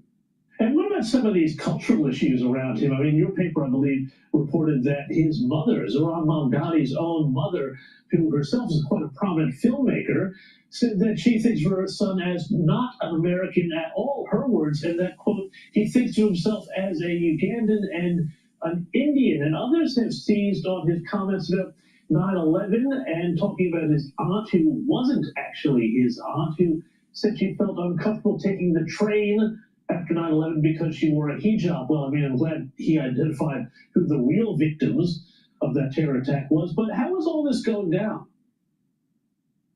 I think what we're seeing right now in New York City when it comes to that is a shift in the electorate and this shift of the Democrat and the base here, right? So we're talking about somebody who is an immigrant, who his mother said he didn't feel American at that time. This interview was 2013. He came to this country when he was 7. He became a U.S. citizen in 2018. But there's been this shift, and what Andrew Cuomo, the things you're bringing up about the things you're bringing up about 9/11, obviously it being in New York City, a lot of these things have been shifting in the sense of those are attacks he was trying to land on them, which would traditionally, the same thing coming with anti-Semitism, right? So a lot of these things have come up with that. The shift of the base, the big blocks of voters in here are no longer the Jewish vote and the black vote, and more of the Indian and the Chinese vote in New York City. It's just a shifting demographic right now. And I think a lot of these things have been from a lot of attacks and all these kind of political maneuvering that have tried to create some fear, some bad negative press behind it to try to get support to Andrew Cuomo. But as I was saying, none of it has really moved the needle. Yeah, I mean, that's fascinating what you're saying about the demographics there and the shifting ethnic demographics of political power in New York. Have the Cuomo people, or the Mamdani foes, I guess, to put it another way, have they made a tactical error here in bringing up cultural attacks that would play well with people who wouldn't vote for Mamdani anyway, instead of focusing on, the real negative effects of defunding the police, which Mamdani's had to run away from, having said a million times in the past, from his economics, which the middle and working class would pay the price for, and that sort of campaigning? Well, I think the problem that they've had with this campaign is, and this is from talking with tons of political experts and people who've run campaigns, is, you know, regardless of what you agree with this policy from Zoran Mamdani, he has run a very hopeful campaign, right? It's not doom and gloom of New York City, everything is horrible. It's New York City is great, we want to make it better. And trying to run a negative campaign against it typically just does not resonate with voters, especially somebody like Andrew Cuomo has been dogged about coming in as kind of, you know, coming in from Westchester as a carpetbagger and coming in to try to run the city because trying to use this as an in to come back into political relevance. And I think that's a big thing with this race. And again, you can even see with Democratic voters. He was on a famous podcast this week, and Andrew Schultz is a comedian. He even said, he's like, I'm not a socialist. I don't agree with all of your policies, nearly any of them. However, you're coming in this with some ideas and some hope and not this doom and gloom, and that's why you're supporting him. So I think there's, and again, this is what I'm saying against with the polls across the city of his ideals and his ideas and his policies, is they don't have overwhelming support. But Democrats, and in the era that we have with President Trump and the sparring with them, they're looking for somebody who's going to fight for them. And I think that it doesn't even matter a lot of times if they agree with all the policies or even at all. New York will have a major exodus if Mamdani wins and his social policies start to take hold. Please go to my store, the-studio-reykjavik.com, and get the complete multivitamin. The complete multivitamin has the multivitamins that you need for proper enzymatic activity because they're cofactors for those enzymes. By having the proper cofactors, your enzyme shape will conform to a more efficient shape, so your cells will perform better. That's the reason why you need to take a multivitamin. So please go to my store, get this multivitamin, and it's part of the foundation for my anti-aging protocol. And what's that protocol? Take the multivitamin, take the probiotics, that's the foundation. The first pillar is Max 35 or Cleanse to boost up your immune system, C60 to soak up free radicals. The third pillar, turmeric, ashwagandha, and lignans to boost up your immune system. And the fourth pillar, Boomer Boost, to boost up your energy levels and rev up your metabolism.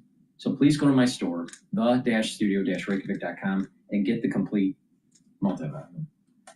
All right, we're gonna listen to France 24 on their take. Is New York mayoral candidate Zoran Mamdani the future of the United States Democrats? Ultra liberals are hijacking the Democratic Party.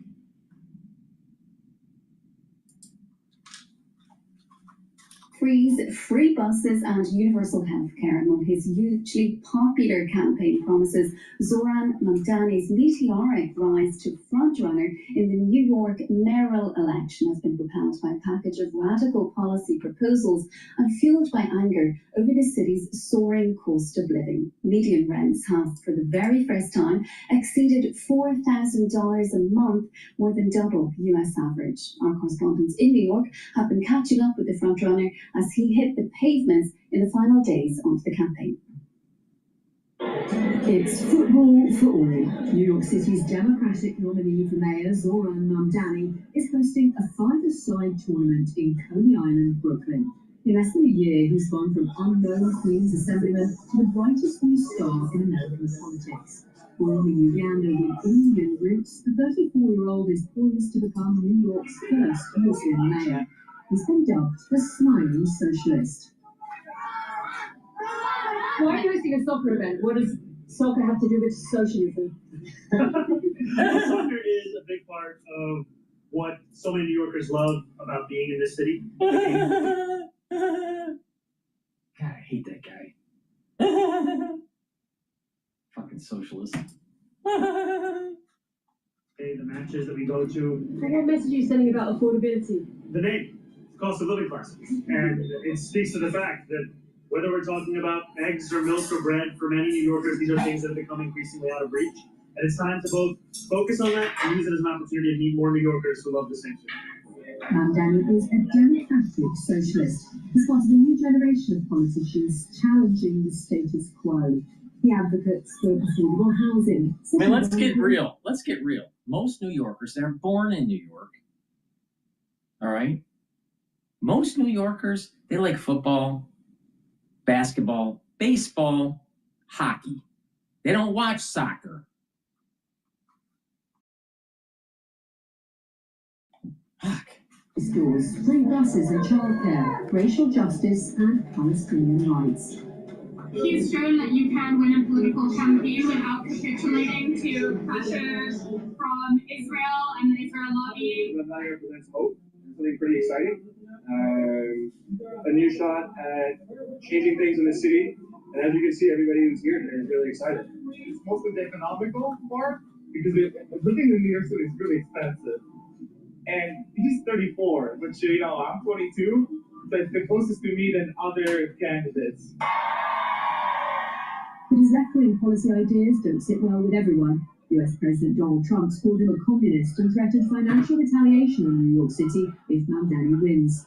Over in Manhattan, Mamdani's main rival, former New York State Governor Andrew Cuomo, is meeting with the city's business leaders and power brokers. Cuomo is warning them of the perils of left-wing policies in the finance capital of America. I'm a capitalist. This election is the choice between capitalism and socialism. One area in the city where Cuomo appeared. Cuomo needs capitalists, and the markets are open in New York. The S&P 500 is trading at 6,872.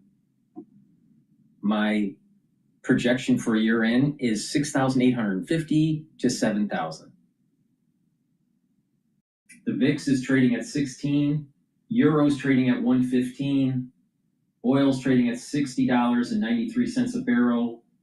Bitcoin is trading at 110,000, and Japanese yen is trading at 154.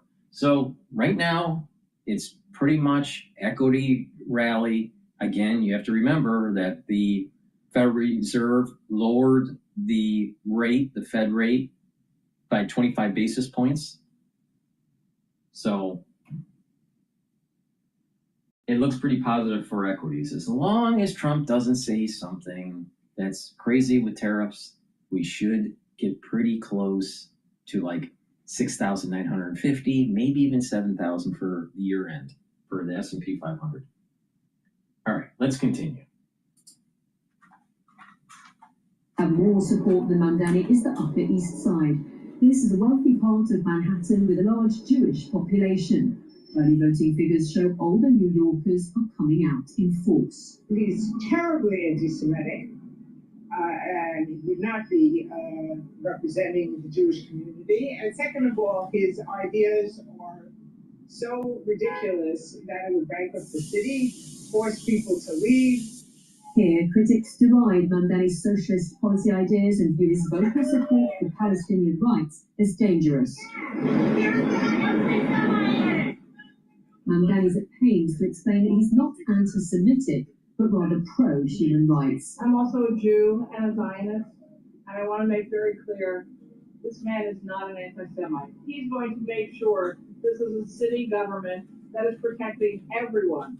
If elected, Mamdani's promised to represent all New Yorkers. We're joined now by Lindsay Cormack, Associate Professor of Political Science at the Stevens Institute of Technology. Lindsay, thanks so much for being with us on the program. Not once. I've been watching this for a while. Not one time have I seen mainstream media say anything about John Locke, the philosopher, that basically said this: life, liberty, and property.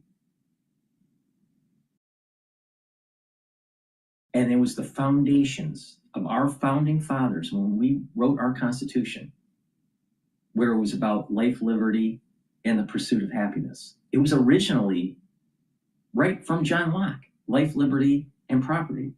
But it was Benjamin Franklin that told Jefferson, you know what?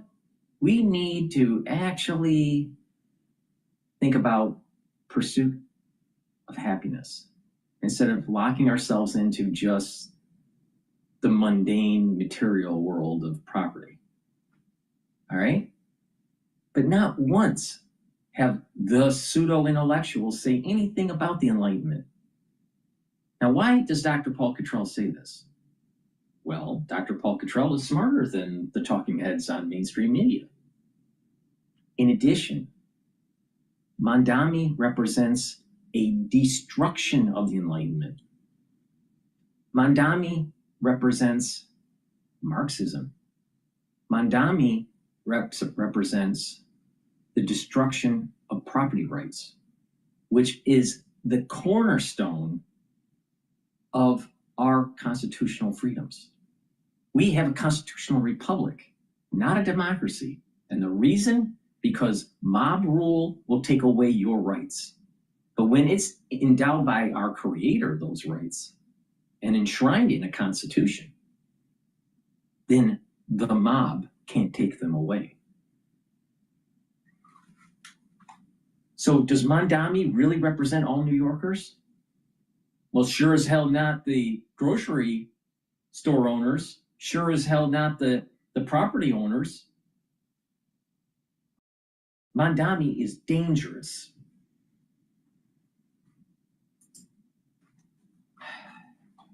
He's got currently more than a 10-point lead in the polls. Is it done deal at this point for Mamdani? I think it's probably going to be a race for him to win. If you look at the overall registration rates in New York City, 65% of everyone who's registered to vote is registered as a Democrat. So he's got a really big lead just by registration alone. He says that his policies are going to cost about $10 billion a year. We heard one woman in that report there saying that what he'll actually do is end up bankrupting New York. Independent estimates put the cost at over $100 billion for his policies in the longer term. Are his campaign pledges actually realistic, do you think? Well, I think they're aspirational, and like any mayor, he's not going to be a dictator that gets everything he wants. He'll have to run through the city council, and his estimates of if it's just $10 billion, that would be very doable. In New York City, the allocation that we have for our budget next year is $116 billion. So I imagine he'll get parts of it. It won't all come immediately, and I don't think we'll be bankrupt because of this. And what can the party learn more widely about addressing these kind of issues in the US? It's an expensive country. It's not just New York. How big of an issue is this for American voters? Well, I think he did two things that other people who want to emulate his style could learn from. One is he met people where they're at, and that was mostly online in Instagram, YouTube, TikTok. And in doing that, he got the attention where people are putting it. And the second thing that he did is he's sort of talking about making the word socialism a slur. Because in New York City, we have one of the widest disparities of wealth between our richest and our poorest. And so if he can sort of reanimate the term socialism, that might be something that we see other candidates around the United States take a notice of. And is he managing to make a connection with older voters? You say there he's very popular online, he's very popular with younger people in New York, but is his message getting through across the board? Well, it's interesting. I think some older New Yorkers find themselves in sort of a hard decision-making world. A lot of them have experienced different versions of Andrew Cuomo. Curtis Lewa has been on the scene for a very long time. And so there's certainly an interest about who this new young person is who might have a different thing to say. Cuomo does lead with the older voters, but there are some who are skeptical because they've seen how he's been governed in the past and they want change. And does his popularity offer hints as to what perhaps the Democratic Party can do more widely to win back power, or are his policies and is his appeal unique to New York? I think there's certainly something unique about his story, but there are universal things that other Democrats could learn from.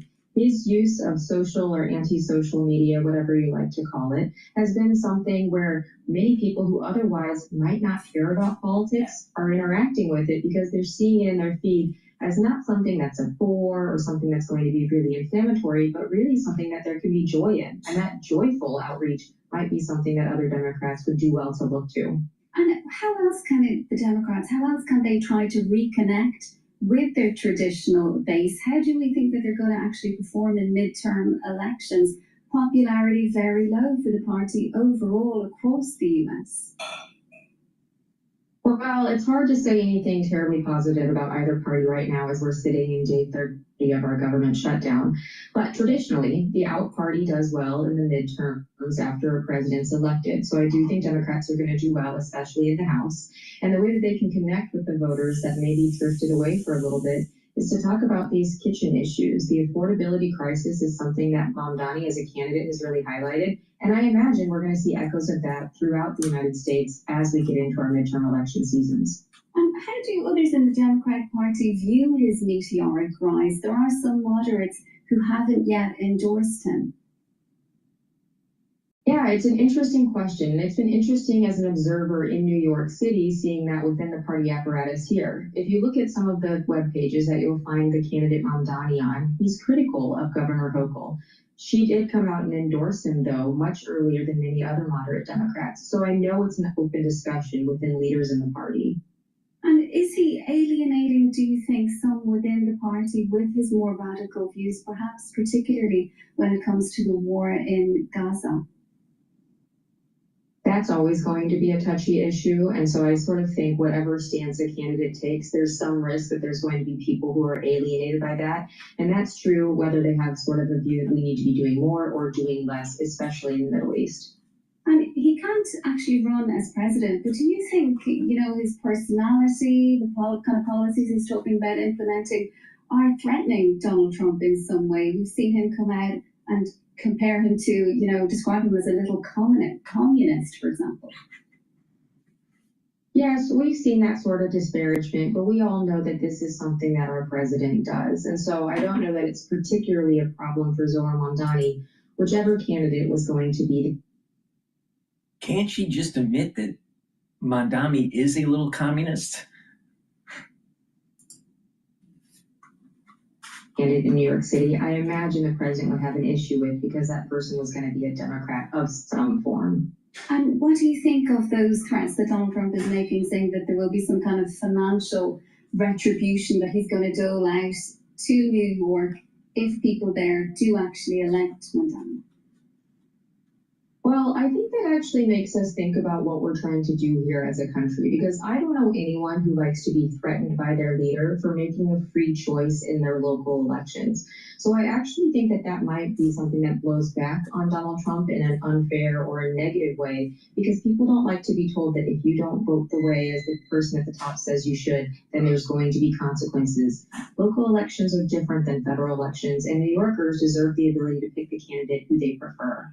And do you think we'll be able to read into then, given that fact, we'll be able to read much into this, no matter which way the election actually does? Will it offer some kind of guide as to how both parties are likely to do in the next elections, in the midterms? I actually think there's a lot more for Democrats to learn than Republicans. New York City is a very interesting part of the world in the sense that we really don't have a competitive Democrat versus Republican election for most of our races because we have such an overwhelming share of voters who are registered with the Democratic Party. So Democrats could probably do well to look at some of the less. New York is full of liberals. Now, not everybody's a liberal, but the problem is that, they're artists, or they're some sort of, I call them the New York Times reader. The New York Times reader is always liberal, right? And they're into the arts. But they don't really realize that New York is what it is because of capitalism, not socialism. And it's so funny because even in the fund managers that are trying to accrete funds for their investment house, they don't take a stance. They don't take a stance that they're either a Republican or a Democrat. They always play the fence, right? And if most of their clients are liberal, they'll act liberal. If most of their clients are conservative, then they'll do the conservative play. But the thing is that they're ambivalent or fake, however you want to phrase it.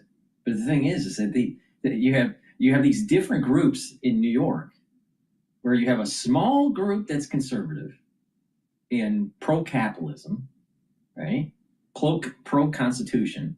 You have a large group that is socialistic, right? Democratic Party.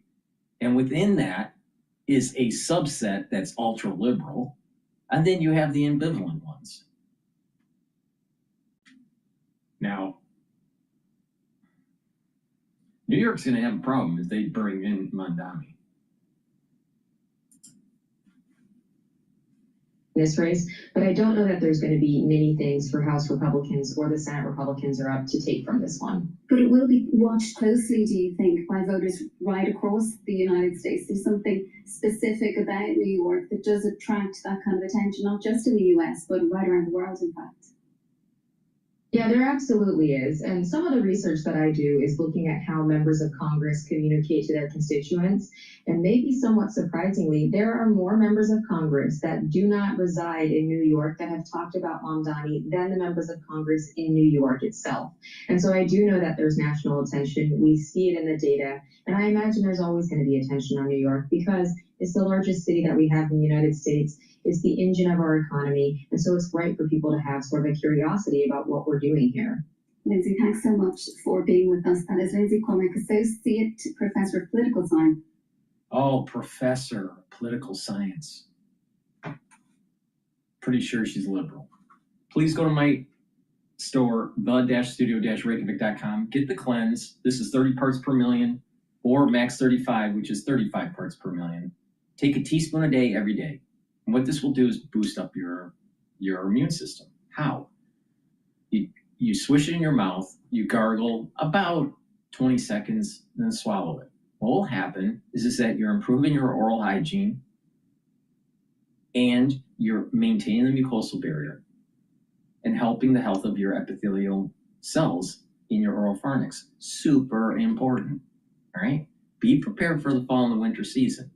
Now, I've been doing this protocol for over 5 years. I take it every day, all right? If you're not feeling well, take a tablespoon or two a day. And then once you feel better, or everything's all clear, then go back to your maintenance dose. But it's important to boost up that immune system. Please go to my store, the-studio-reykjavik.com. Get the Max 35 or the Cleanse. Be prepared for the fall and the winter season. Make sure you use discount 5 and you get $5 off any order. All right, now we're going to listen to Chuck Todd about Mamdani. Chuck Todd is a liberal. Chuck Todd. Day night, Mamdani wins as this socialist, far left progressive, and Cottrell wins as MAGA adjacent, expanding Donald Trump's bloc in New Jersey. Does that not tell us that the center of the Democratic Party is, what, dead? Well, I don't know if I'm going to go that far because there's a cross current in New Jersey, Leland. And in fact, for what it's worth, I've never believed that Cheryl's had as big of a lead as some of the polling has shown. New Jersey has a history of the public polling underpolls Republicans more often. It's a tough state to poll. It's not like an intentional thing, but Cottrell in the last race, going into the last week, all the public polling had it 7, 8, 9 points, and he only ended up losing by 3 or 4. So I only throw that out there because I think this is a very close race, but I think it's a close race for another reason, which is New Jersey actually is, when it comes to its governors, very much more like, a Michigan, a Kansas, even a Massachusetts that sort of about every 8 years says, you know what, it's time for the other party. And they get a little fatigued. So Murphy's job rating isn't great. Governor Phil Murphy, the term limited Democratic governor there. And I think if she loses, it's more of a reflection on the state and the perception of the state. I'll tell you this, though, on Mamdani. When he first won that nomination, I had a whole bunch of my sort of campaign sources on the left a little paranoid that was going to harm her. I have not heard that as much lately, just for what it's worth. Interesting. Okay, well, that is a little different than the reporting I've heard or the reporting I've done, but I hear you. They're fearful. They're fearful of it certainly in northern New Jersey. There's no doubt about it. I guess, though, there is this shift. of the electorate. I think we can all agree on that, right? Working class voters basically shifted, education. You want to say it by education, you want to say it by rural, suburban, urban, whatever. How the yuppies became socialists. This is from the Free Press. Everyone seems to acknowledge, at least nowadays, that working and blue-collar middle class turned to Donald Trump because of the desire to blow up a political and economic system they felt had left them behind. The great irony of the current political moment is that many of the people Trump's base holds most responsible for their declining fortunes, not altogether incorrectly, also increasingly feel left behind in the world they built for themselves. So do we end up now with the socialist and the MAGA types all against the elite cabal, if we want to call it that? Well, I think that has been what we've seen. I've always the Bernie Sanders primary voter of 16 ended up the Donald Trump general election voter in 16, right? And Joe Rogan was with Bernie before he was with Trump. So there's no doubt. And I think we can go back and even say the same argument goes back further, that the same forces that nominated Obama or Clinton, arguably, were part of these same forces inside the Democratic Party that I believe left the Democratic Party when the party went back to Clinton, right? These same Democrats were Obama Democrats, but they were not Obama-Clinton Democrats, if that makes sense. Just in the sense, not all Reagan Democrats went back to the Democratic Party after Reagan left. Some stayed being Republicans, some didn't. Some did go to Bill Clinton, right? So I think that I think we forget that that was a pretty divisive primary in 08.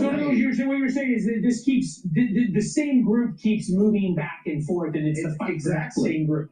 It's this same group who just wants they do want to blow up the system. They said, we're going to try we're going to break up we're going to have an African-American president. Maybe he'll blow up the system. Okay, that didn't work. Okay, we're going to try this billionaire Gilded Age guy from New York. Maybe he'll blow up the system. And we'll see if they're satisfied with this. There are days when I hear Donald Trump talking up the stock market and not talking about the groceries. I think he's walking into where that same group of voters, where you could argue you're starting to see it show itself in Marjorie Taylor Greene. Hey, what are you guys focused overseas for? Right. You're supposed to be America first, right? That same group of voters could be up for grabs sooner than we think. Well, I think the grocery bill voters, right? We have some, soccer mom voters, or you always want to label them. If you want to call it grocery bill voters, those are the ones to watch. Chuck, always fun. I think you just coined a new political term there. Well done. You feel free to use it without attribution. Please go to my store, the-studio-reykjavik.com, and get the probiotics. You can get it in veggie cap or in the powdered version. By taking the probiotic, you're going to improve your gut biome. You're going to be able to absorb your nutrients more efficiently. Your metabolism will improve. You'll reduce leaky gut syndrome. You'll also improve your immune system at the gut level, improve the mucosal lining, improve the communication between your gut and your liver and your gut and your brain. You'll be able to sleep better. And by having better sleep, you're going to be able to detoxify your body, especially the central nervous system, consolidate memory, and you'll be well rested. So please go to my store, the-studio-reykjavik.com, and get the probiotics. This is the foundation. You take it with the multivitamin, and it's a great way to get towards a more robust and a body that has more vitality. So please go to my store and get the probiotics. Use discount 5 and you get $5 off any order. All right. Chaos, founder of New York City Bodegas Group, resigns after Mamdani. And what happened? This just happened. This just was published.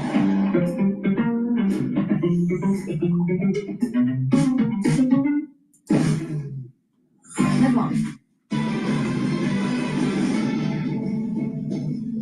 New Yorkers gearing up for Election Day as brand new Fox News polls reveal that Democrat Zoran Mamdani still leading the mayor's race. Mamdani getting support from 47% of likely voters, holding a double-digit lead over former Governor Andrew Cuomo. Republican Curtis Sliwa still trailing behind at 15%, but there is still time for the tide to shift before next week's election. Fernando Mateo, co-founder of the United Bodegas of America, resigning after that organization decided to back Mamdani. The group's president announcing that endorsement earlier this week. Watch.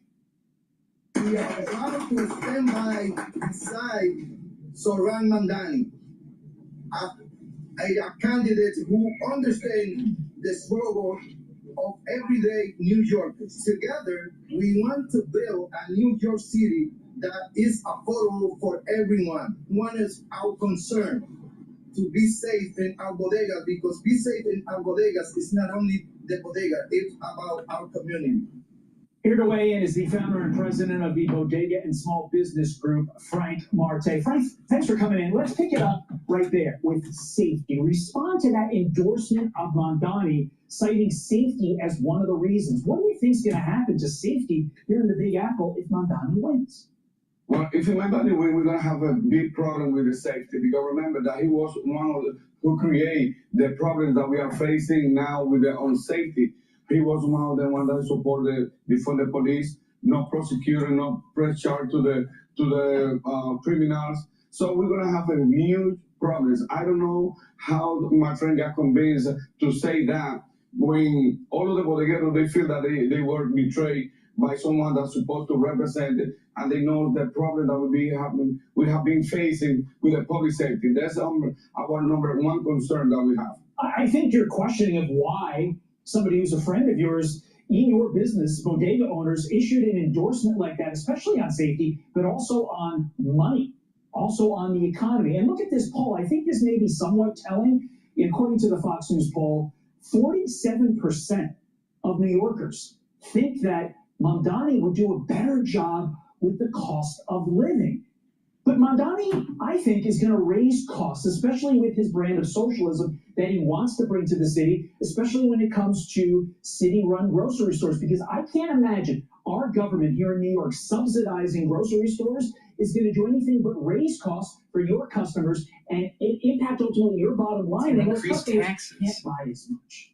Exactly, and that's something that has to fail all the time. And they want to use our tax-paid money to compete with us.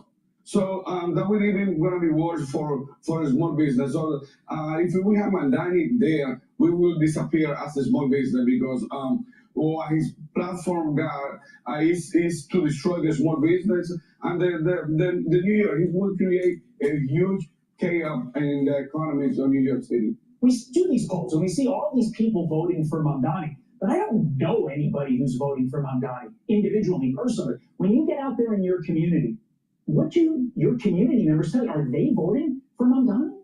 Yes, some of them they say, oh, because with him we're gonna have we're gonna have free stuff. That's the nice music they have to play. And I be telling the people, thanks God I have get a lot of people that they are not voting for him, because I said, listen, he cannot do what he's offering. He just wants to say that he's offering you so many things, free stuff, because like that you can vote for him, but he won't be able to accomplish what he's saying. He's just gonna bring here a chaos to the New York City. Yep. It's not free to you, Frank. It's not free to you, because you're gonna ultimately end up paying for it in the end. We appreciate you coming in here, telling us your story, letting the voters know. Please go to my store, the-studio-reykjavik.com, and get the magnesium and zinc. This will boost up your immune system and also help with your brain function. And vitamin C and magnesium helps with your skin, immune system, and brain function. Take them together. Be prepared for the fall and the winter season. You're going to need this. Boost up that immune system. Use discount 5. All right, let's listen to The Second Cold War by The Hill. President Donald Trump is asking the Pentagon to begin nuclear tests, the first for the U.S. since 1992. Aside from a Truth Social post announcing the move, the administration has yet to announce further details. But now it's raising a lot of questions about the escalation of military tensions with countries like China and Russia. All kidding aside, all right? We do know that during the Cold War, the United States had an arms race against the Soviet Union. In addition, we were concerned, the United States was concerned about communism spreading in other countries, in Asia and also in South America. with Cold War 2.0. We have to worry about communism spreading in California and in New York and in New Jersey, Massachusetts. It's metastasizing all over the country. Brought to you by the ultra-liberal. To give us some insight into the stakes is Daryl Kimball, Executive Director of the Arms Control Association. Thank you so much for being with us. My pleasure. I really appreciate it. So let's look at the president's announcement, and then we'll play a soundbite, and I'll get your reaction on the other side. So President Trump said, because of other countries' testing programs, I have instructed the Department of War to start testing our nuclear weapons on an equal basis. That process will begin immediately. Here's some sound from the president. I see them testing. I say, well, they're going to test as we have to test. I'd like to see a denuclearization because we have so many in Russia, and so Russia's second, and China's third, and China will catch up within 4 or 5 years. I think de-escalation would be, they would call it denuclearization, would be a tremendous thing. So there, I guess some would see some issues with de-escalation, but also calling for nuclear weapons testing. What is your take? Well, that's a very good response and reaction. I mean, the president's announcement was extremely surprising. There have been no signs that he was intending to do this. The United States has not conducted a nuclear explosive test at the Nevada test site since September 23rd, 1992.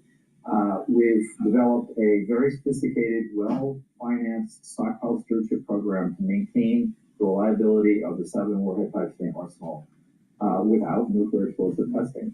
Every nuclear weapons lab director has certified that this program is working. So there's no technical reason to resume nuclear testing to figure out if there's a problem that needs to be fixed. Nuclear weapons historically were used to develop new types of nuclear weapons to proof test the warhead designs. We conducted 1,030 over the course of the nuclear age. So there's no need to do this for military purposes either. So what the president just said is incorrect in a couple ways, but he's clearly suggesting that because I think other countries are doing this nuclear testing, we need to do it too. Not because there's a military imbalance, it's just for signaling. The fact is, no other country is conducting nuclear test explosions. North Korea is the only country that's done it in the 21st century. So I think he's misinformed. I think the approach is incoherent. I mean, on the one hand, he's made some very positive remarks. He keeps saying he wants denuclearization talks with Russia and China. The U.S. and Russia have a massive arsenal. The last treaty limiting the arsenals, the new Strategic Arms Reduction Treaty, is going to expire in less than 100 days. And he's said, I think we should keep those limits on. Putin has proposed keeping the limits on for a year. So I think there's a zigzagging here going on, a contradiction between wanting denuclearization and then escalating by proposing a resumption of testing. I mean, the last thing I'd say is, since we have conducted so many nuclear test explosions, we understand more about these U.S. nuclear warheads than ever before. Other states who have not tested as much would benefit if the door to nuclear testing is opened again. And this would be a 180-degree shift in U.S. behavior. I think it would create a chain reaction of testing by North Korea, certainly Russia, maybe China, and it would be a body blow to the global nuclear non-proliferation system. So Congress has got to ask some damn hard questions. There's going to be opposition to this. The Nevada delegation is going to introduce legislation today to prohibit any such resumption of testing. And the people of Nevada already are on record stating that they don't want to see this happen again. This would happen about 50, 60 miles outside of Las Vegas. There was a poll last year of Nevadans about this. 73% Republicans and Democrats said they would oppose the resumption of nuclear testing.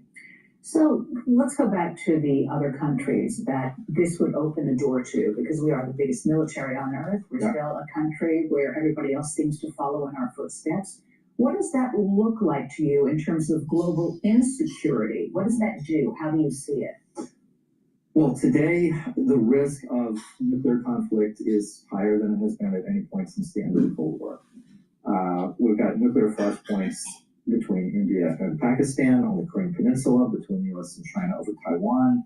We've seen Putin threatening nuclear use over the war in Ukraine. So risks are growing, and as I said, we're on the cusp of a buildup of US and Russian arsenals if they don't negotiate new constraints. So to add to all of this, the president, by suggesting we should resume nuclear testing, would be putting even greater stress on these problems. And he would be, as I said, opening the door for the North Koreans to resume testing, which can only help them develop new types of warheads, warheads that are designed to hit the United States and South Korea and Japan. And he would lead Vladimir Putin to mirror U.S. behavior by resuming Russian nuclear testing, and they're developing some exotic new delivery systems, but not yet new types of warheads. So this would be, a terrible own goal, to use a soccer analogy. And I just think he is misinformed and maybe confused about how all this will play out. So when I hear nuclear weapons testing, I think about all the old footage that we've seen, the ocean, big mushroom cloud rising up upon the horizon. Are we talking about like detonating nuclear weapons? What does it mean to test a nuclear weapon? Good question. So the detonation of a nuclear weapon means you're producing a chain reaction of release of nuclear energy.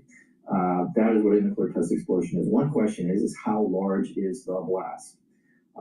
Full-scale nuclear test explosions were conducted underground at the Nevada test site in Russia, China, other countries, largely contained. There were some radioactive leaks.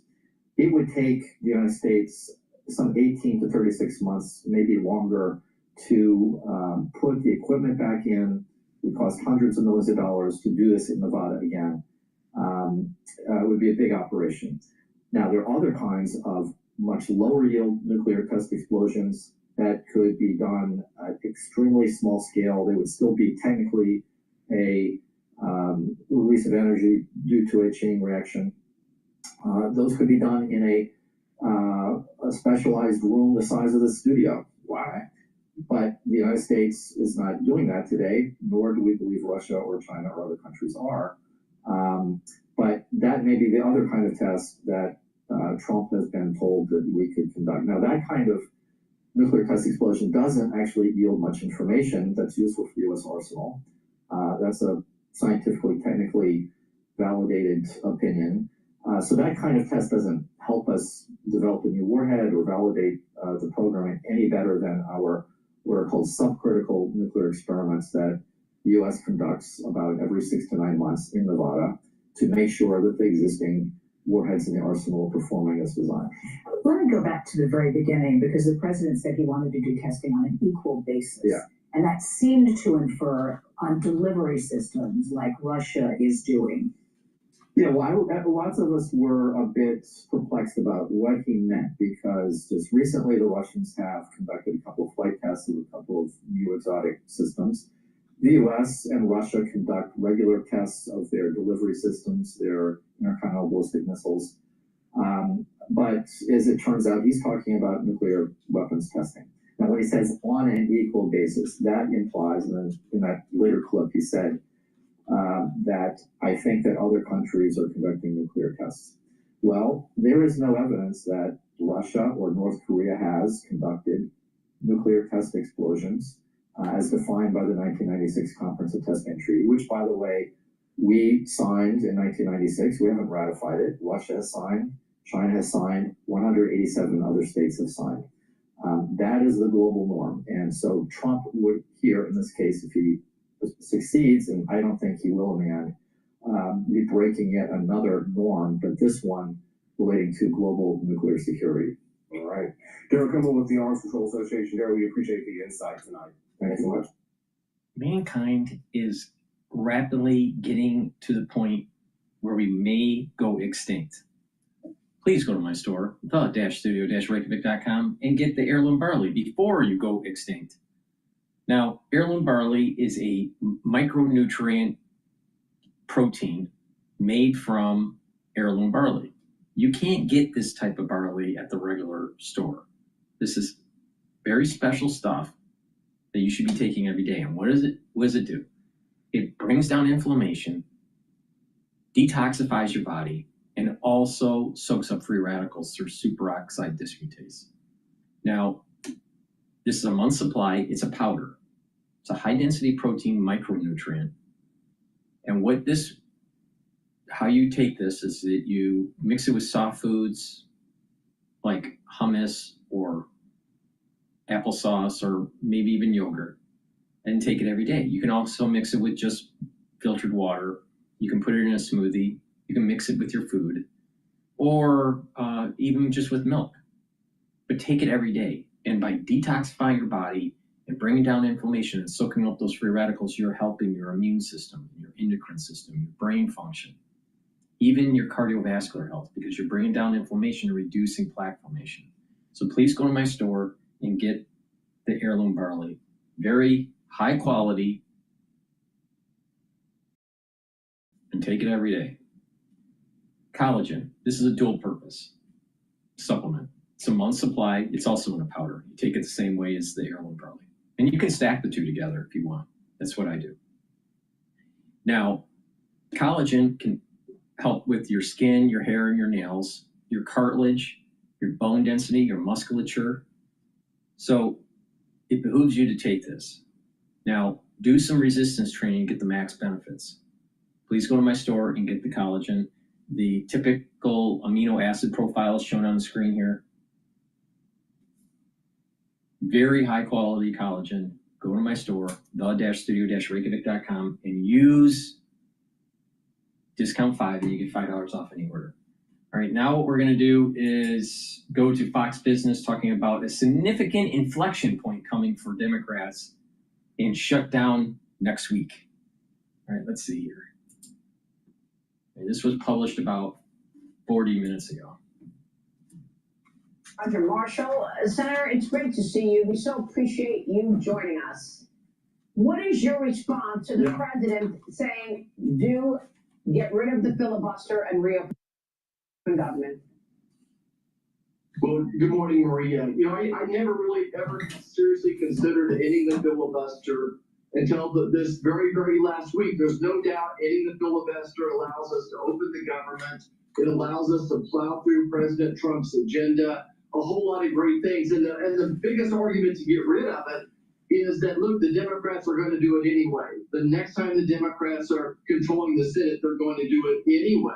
But we got to be careful what we wish for here. If we do this, the next time the Democrats are in power and they control all three levers, they're going to, nuke the Supreme Court. They're going to pack the Supreme Court. They're going to make Puerto Rico the District of Columbia state. They're going to give us Medicaid for all. So this will be a hot debate right now. To me, it's not clear, but I'm very willing to have this debate now. Wow. Well, the fact that we're on day 31 and we're now actually seeing impact to the broader economy. I mean, Vice President J.D. Vance and Transportation Secretary Sean Duffy are warning of a travel disaster the longer the doors stay closed. You know, we are looking at air traffic control and TSA agents working without pay. Some of them have just started to call in sick. They don't want to work without pay, but they also can't work without pay. They need to find another income. So they have to take off the job that's not paying them. Doesn't this lead to an economic problem down the road, a bigger economic problem than we expected now that we're on day 31? Well, Maria, certainly we are starting to feel this. We are at an inflection point. The air traffic control folks, the TSA, they missed their second paycheck now. We had about a 2-hour delay. All the flights were delayed 2 hours yesterday out of DCA.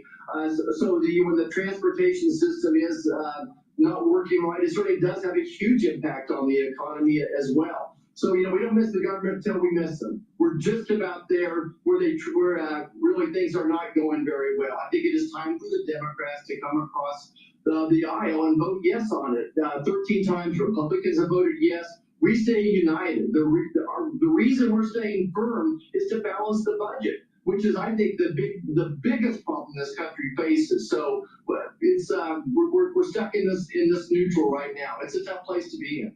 I mean, you've tried 13 times, as John Thune said on the Senate floor the other night. 13 times the Democrats voted against it. We're now at day 31. We are actually seeing massive snarls in air traffic.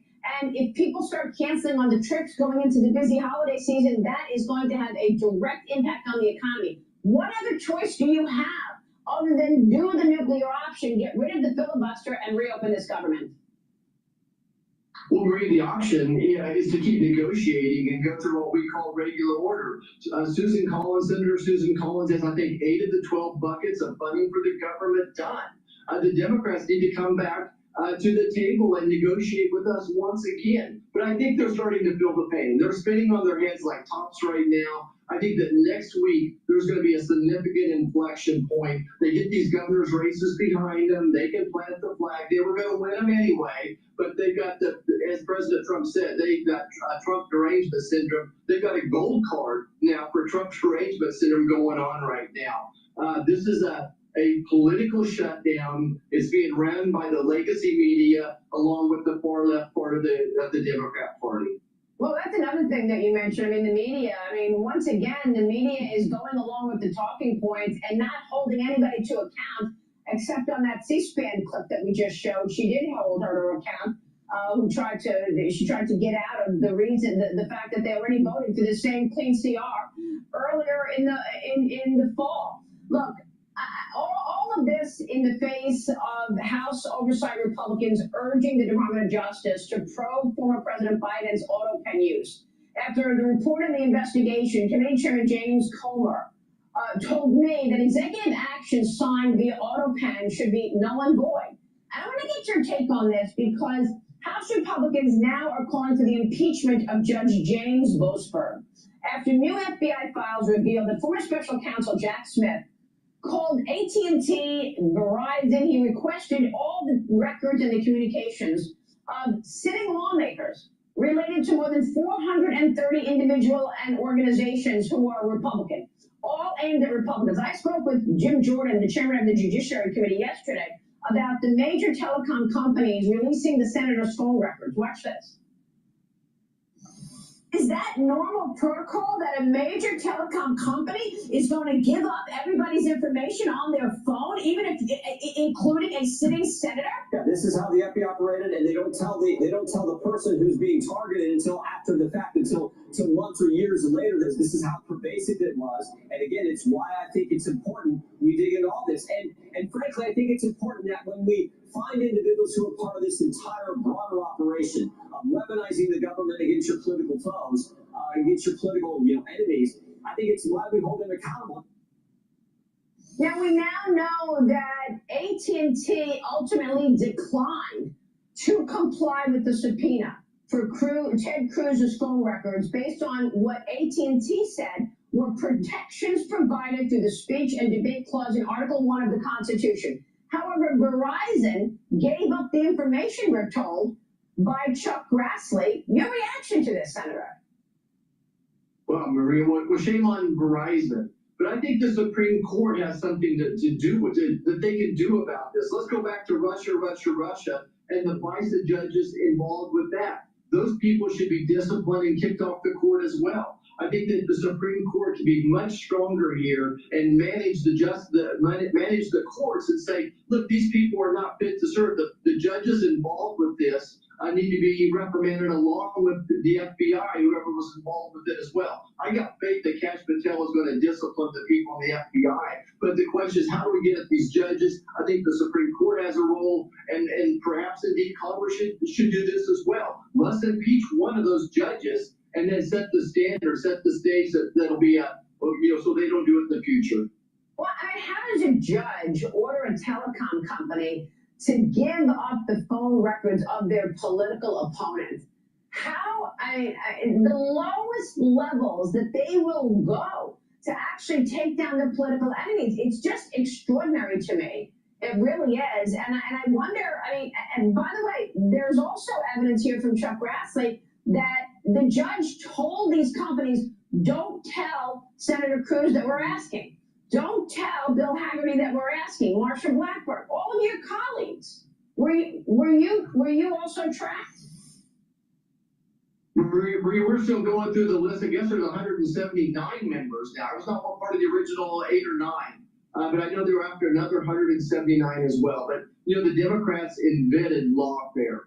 The FBI, once upon a time, the most respected law program in the world, and here we are today having this discussion. It just makes my stomach turn. Again, I think this is part of this Trump derangement syndrome, but let's go after the agents, let's go after the judges that participated in this, and Verizon obviously has some questions to answer as well. It's probably time to impeach one of these judges. Wow, incredible. We're going to be watching your work, Senator. Thanks very much for being here this morning. We will be watching this government shutdown. Real quick, what are the odds government opens next week, do you think, Senator? Oh my gosh. Let's go 55%. 55%. All right, thank you so much. We will see you soon.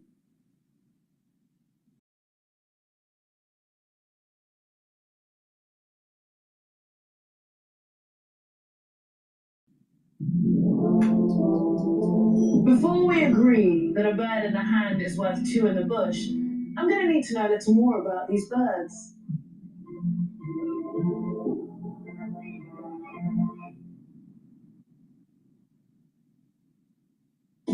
Are you struggling in discrete math? Do you have a hard time understanding your instructor? Do you wish there was a simpler way? I get it. It's frustrating. You go to class expecting answers only to walk away with more questions. And because your teacher and your textbooks skip those important in-between steps, you lose valuable study time, Googling homework problems, desperately searching for the things you're missing. You don't have time for that, and it doesn't have to be this way. Hi, I'm Jen, founder of CAP Workshop, and I've helped thousands of students learn discrete math over the past 15 years. I'm a licensed teacher, and I've taken my classroom online, using detailed step-by-step instructions so you'll learn the how-to along with the ever-important why for all major concepts taught in a discrete math class. And I'm so proud to help students like Scott, who likes how CAP Workshop walks through every step of the problem with a detailed explanation of how and why to get the result. And Jack, who enjoys that complex topics are explained in simple language anyone can understand. And Marinette, who likes the fact that everything I need is on one website and I can easily search topics I need to brush up on. So here's what you can expect. My course follows a standard curriculum where I go through concepts starting from the basics, so you never feel like you're missing something or you need to go look it up elsewhere. I use a step-by-step approach that's easy to understand using countless examples so you can solve and analyze any problem. Plus, my courses are available 24/7 online, and my video library contains over 450 lessons specifically designed to replace your in-class lectures. And you'll get access to all 12 courses, including algebra, geometry, pre-calculus, including trig and math analysis, calculus 1, 2, and 3, statistics and probability, discrete math, linear algebra, and differential equations. So you'll always be able to go back and brush up on topics you might have missed elsewhere. And with over 1,000 practice problems, you'll be able to confidently handle any quiz, homework, or test question thrown your way.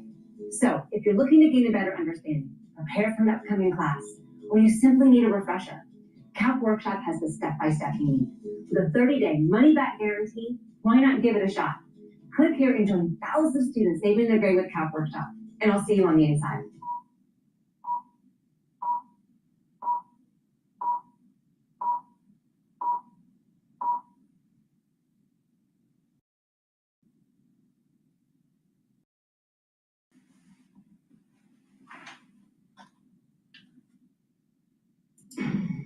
It actually worries me a great deal because I think it's not just amazing about over the last number. I'll start with oil because it's higher.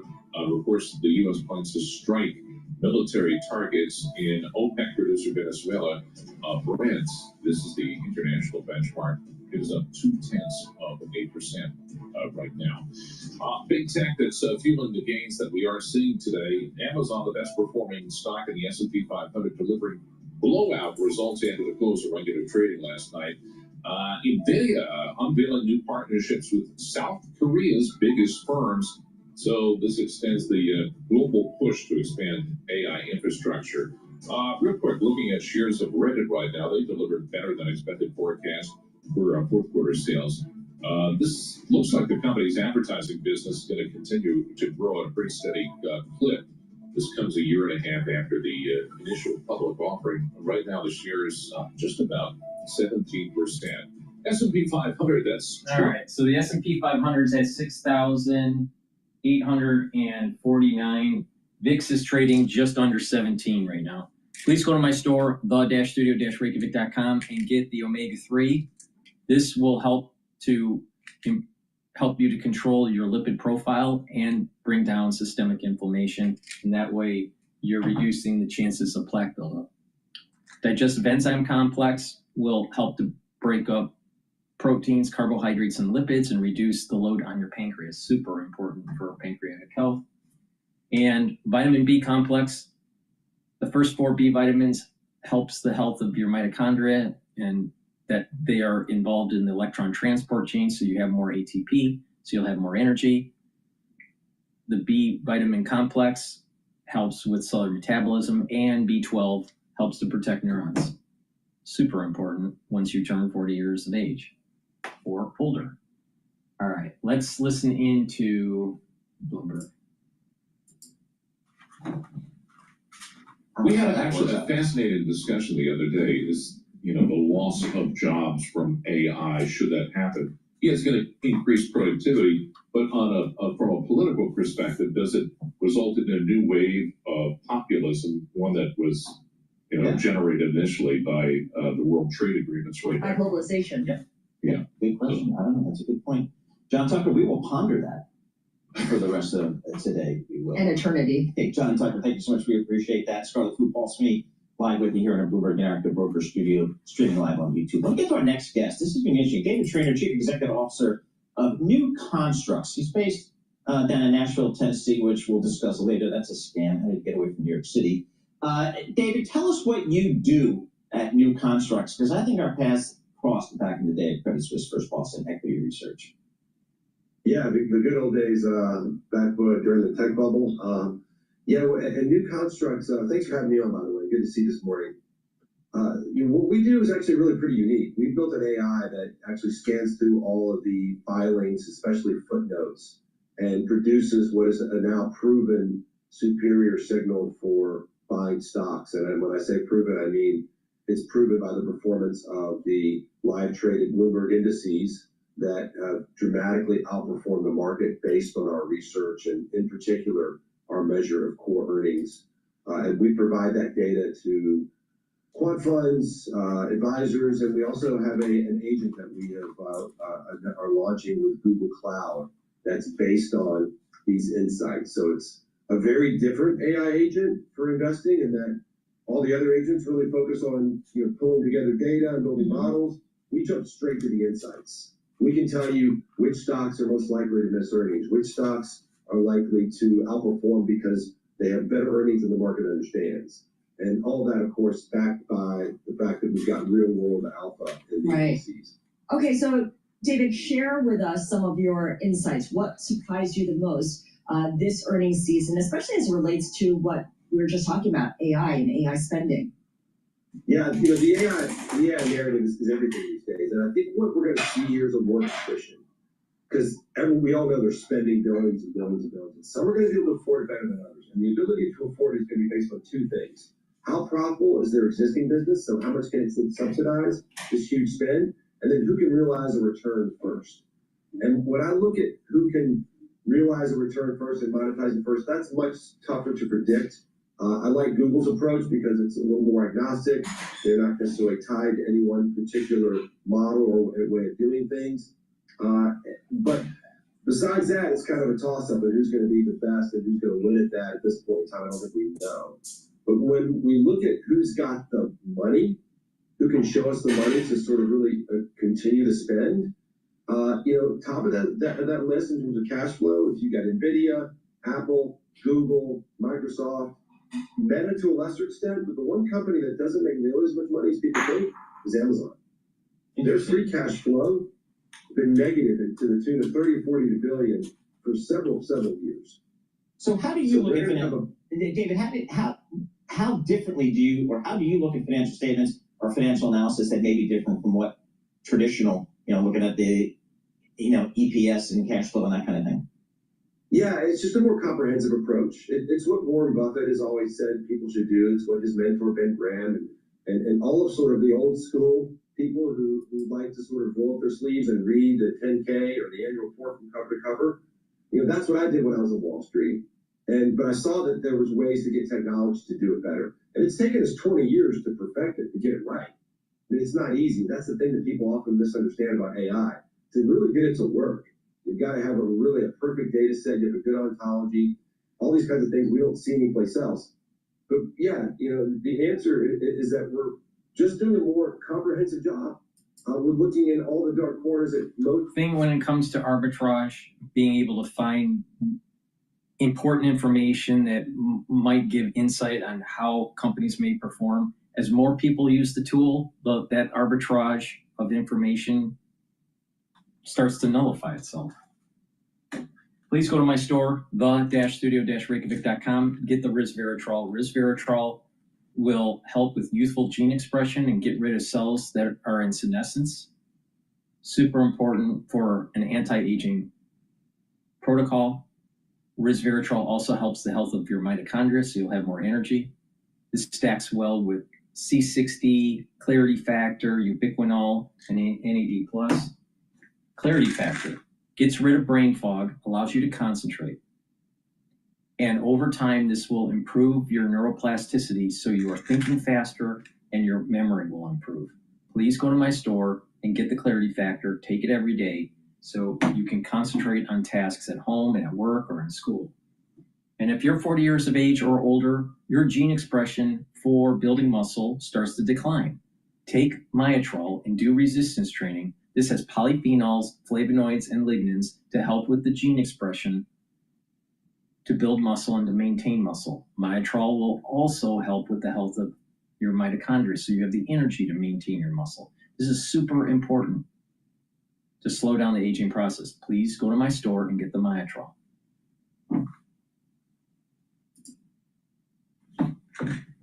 And Chevron, as well as bringing Vince Piazzi. He covers all the big oil companies for Bloomberg Intelligence.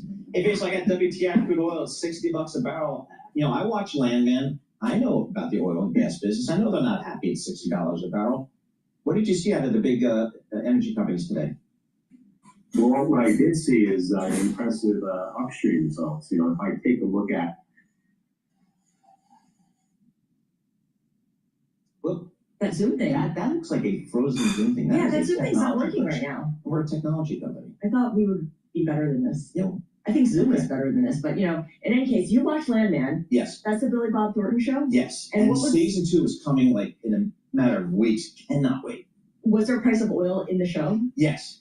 $76. That's what they say the optimal price is. Oh. Nice fat profit margins, but it doesn't put a price at the pump that gets me and you and other consumers. Yeah, I was like, that's nowhere close to what we're at right now. Exactly. So, but BNEF, that's the folks at Bloomberg that really just look exclusively at the energy business and the transition to clean energy. They say the cost of production, the average cost of production for U.S. shale producers is about $55 a barrel. So it's 60. It's kind of tight. Right. I mean, they're not completely losing out, but it's not what they want it to be at. No, but what we've seen from the energy companies over the last several years is they've become pretty, they're disciplined, I guess is the word. Chevron's disciplined, for sure. I mean, it used to be in the old days, you get oil at $70, $80, $90 a barrel, and you start drill, baby, drill, because you can make a lot of money. They're not doing that as much these days, and that's because they're trying to be better for their shareholders and their bondholders, and we're going to try to generate returns as opposed to just drill, baby, drill. Yeah, I'm really curious to get Vince's take when he rejoins us on how Chevron and Exxon have really taken different paths in this kind of environment where there's a lot of oil, and like you said, oil prices can't get past 67, 68 because they've chosen very, very different philosophies on how to move forward. Yeah, and I've been reading just in the last several weeks about the potential of maybe we're in an oil glut on a global basis in terms of oil. We've got OPEC kind of dialing back some of the cuts they had put in over the last several years. So they just want market share. They want market share. The U.S. is a net exporter, and our production seems to be pretty steady. And if the economy is slowing down, that's less demand, and there you go. Well, today we do have oil prices somewhat higher. They erased their losses, but if you look at just the percentage gain, 0.2% for WTI, it's not massive.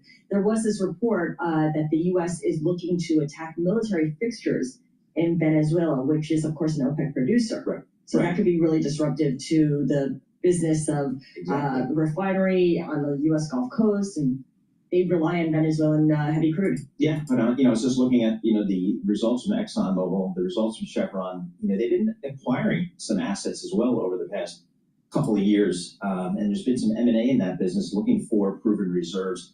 I don't think they would necessarily want to go out in the middle of some ocean somewhere and start drilling. I don't think they're have the appetite for that these days. So if I can buy reserves, or just consolidate maybe some shale ownership, that seems to be that's kind of where I think they're focused. Yeah, ExxonMobil a lot more aggressive when it comes to acquisitions. It spent $2.4 billion on what it calls growth acquisitions, and says it wants to be ready to capitalize on any kind of significant upturn in prices. And there was some talk that maybe that could come as soon as next year. I'm going to pivot over to MSNBC talking about how there's only 28% of Americans that support the ballroom.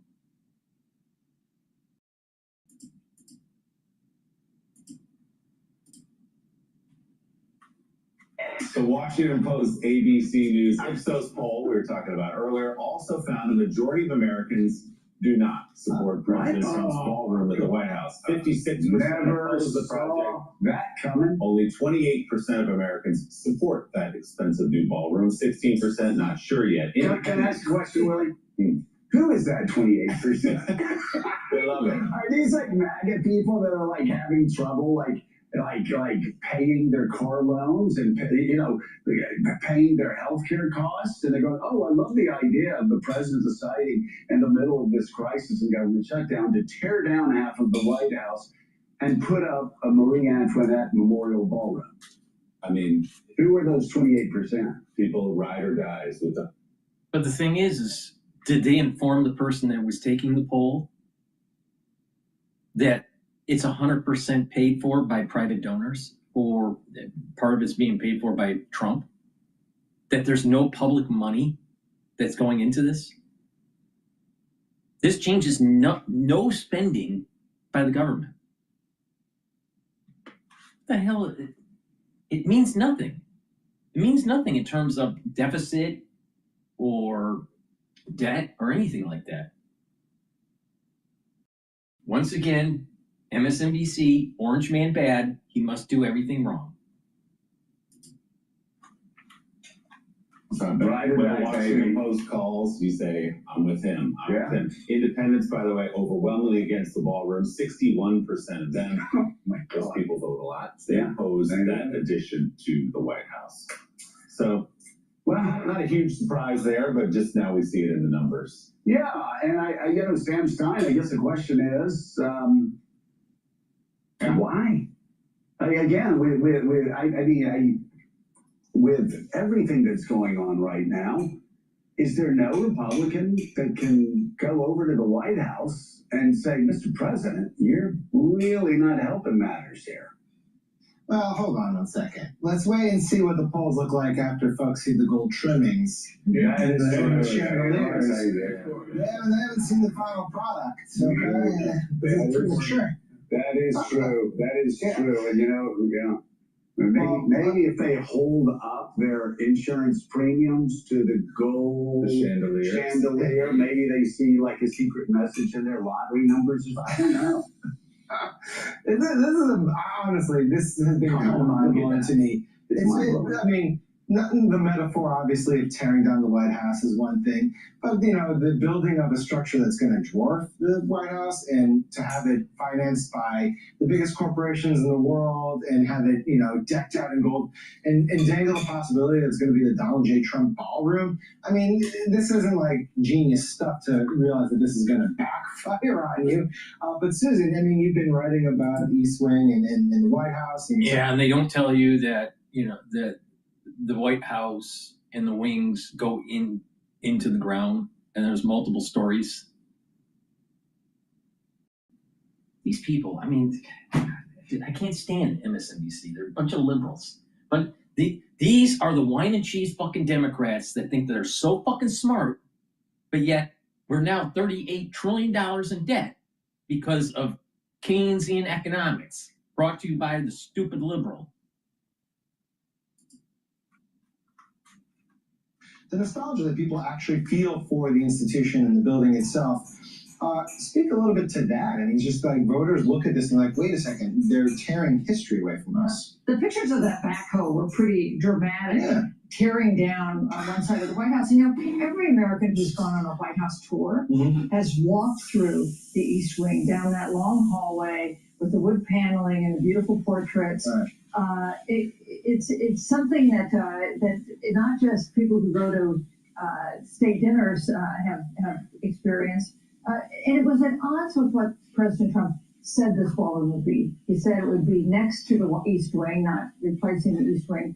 And he depicted it as something that would be a little less dominating than we think it's going to be. The number in that Washington Post poll that interests me the most, Republicans who support the ballroom, 62%. Now that may sound like a lot, but for asking Republicans if they support something Donald Trump has done, the number to be only 62% is something we haven't seen on any other issue that he's been associated with. Yeah, I mean, and John, I mean, it is important for us to say that the president has denied that he was going to call it the Donald J. Trump. You believe that? But, you know, he also said he was not going to touch the existing structure.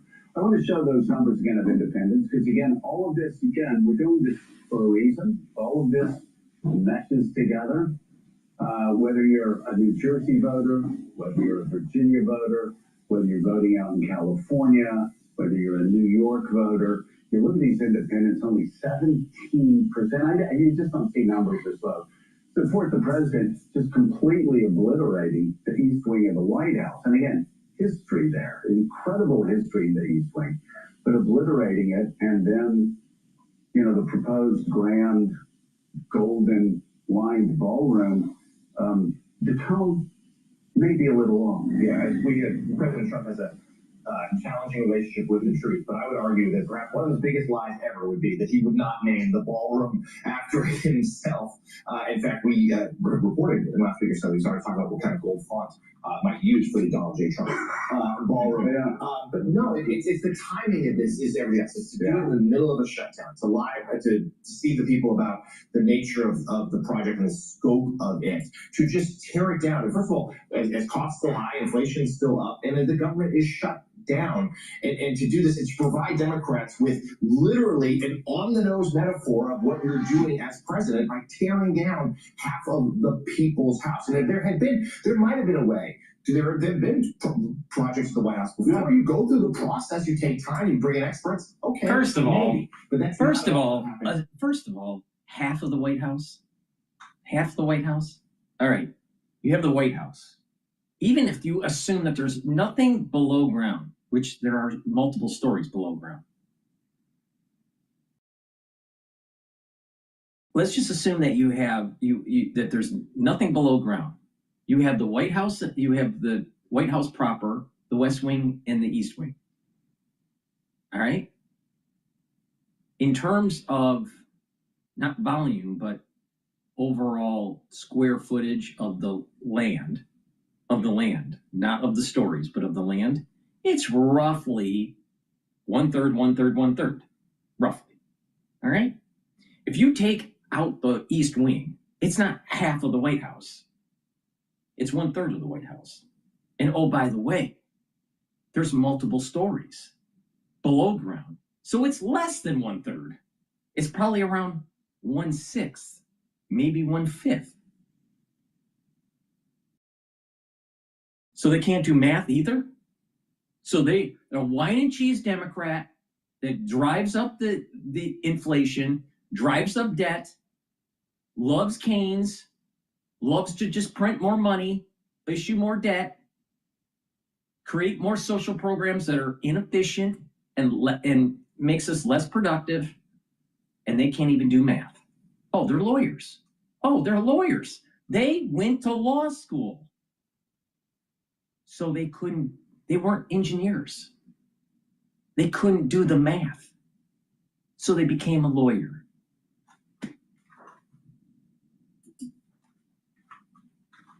And there are people that are saying, you know, if he had done it the right way, if he had talked to others, there would be a lot of people who say, you know what, maybe it's a good idea when the president of France comes over, that we don't take him out and have to set up a tent, to have a steak dinner.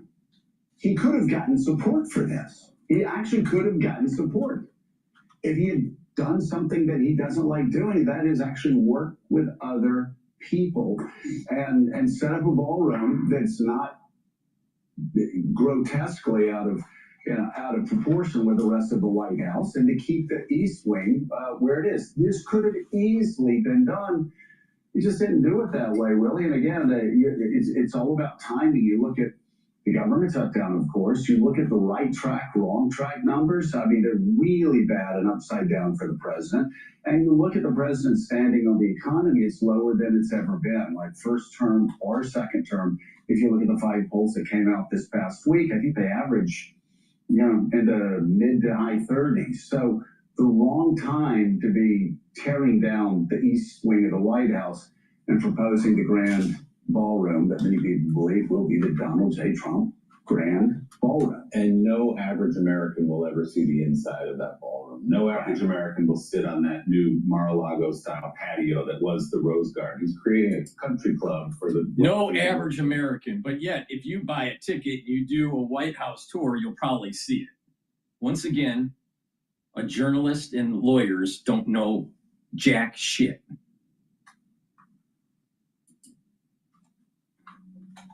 To come and visit him. Another concerning number for this White House this week, new numbers among young voters. They made some progress. They got young men to come for him. Young people in this country, it is a struggle. We don't talk about it enough. It's hard to find a job, first of all. You can't buy a house until you're 40 years old or whatever the average age is now. There's a real struggle, and young people don't see a government that's helping them get through that. So, a lot of job prospects for new grads and individuals coming out of high school, not very good. It's high unemployment in that cohort group. Definitely, that's a problem. And the cost of housing is extremely high. So being able to purchase that first home is more difficult. But if you move farther away from the cities and more into suburbia and the outskirts of suburbia, near the edge of the urban area, you know what? You can afford a home. And it may behoove you to do that because you buy in, and as the urban sprawl starts to move out 20 years later, you probably have doubled your money. Why do you have to live in New York? You don't. Please go to my store, the-studio-reykjavik.com, get the Boomer Boost. The Boomer Boost has 68 nutrients. It's a very comprehensive compound profile. This will help multiple systems, your cardiovascular health, brain function, musculature, rev up your metabolism, and boost up energy levels. So please go to my store and get the Boomer Boost. Take it every day. This is a month's supply. You mix it with soft foods, filtered water, a smoothie, or even with just milk. But take it every day. And you will notice within 72 hours of taking this that you will have more energy and you will have more activity. You will want to be more active. And by taking this over longer periods of time, you will notice that your immune system and your endocrine system and your brain function are all improving, and you will look younger. This will help to slow down the aging process. So please go to my store and get the Boomer Boost. And you can take it separately or you can stack it with the Boomer Boost. I stack it. And that is the Gladiator Barley. Gladiator Barley will help to build muscle. It'll also bring down inflammation, soak up free radicals, and detoxify your body. By bringing down inflammation and detoxifying your body and soaking up those free radicals, you're helping your immune system, your endocrine system, and your brain function, your vascular system. You'll be able to recover from your workout quicker. And you'll be able to help to control your A1C levels, especially if you stack this. So please go to my store and get the Gladiator Barley. You can also get the Heirloom Barley. The Heirloom Barley doesn't focus so much on strength training, while the Gladiator Barley does. So please go to my store, get the Boomer Boost and the Gladiator Barley. Use discount 5 and you get $5 off any order. You just take this stack here and you're going to see huge benefits in slowing down the aging process. All All right, let's listen about how MAGA turns on Trump over his war presidency.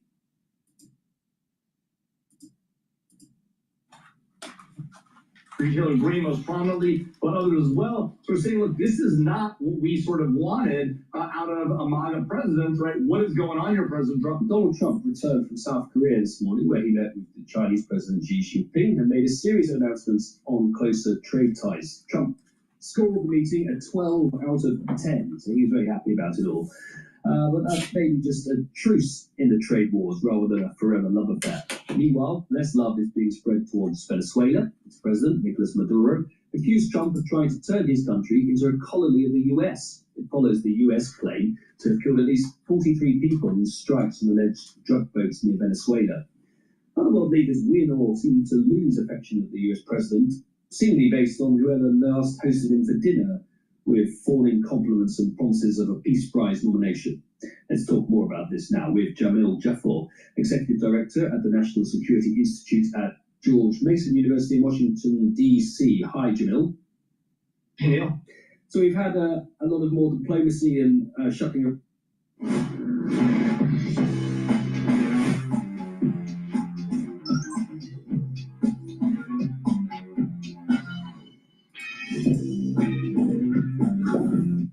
More diplomacy and shucking around the world this week with President Trump. Was his meeting with President Xi, was that a reset moment, would you conclude?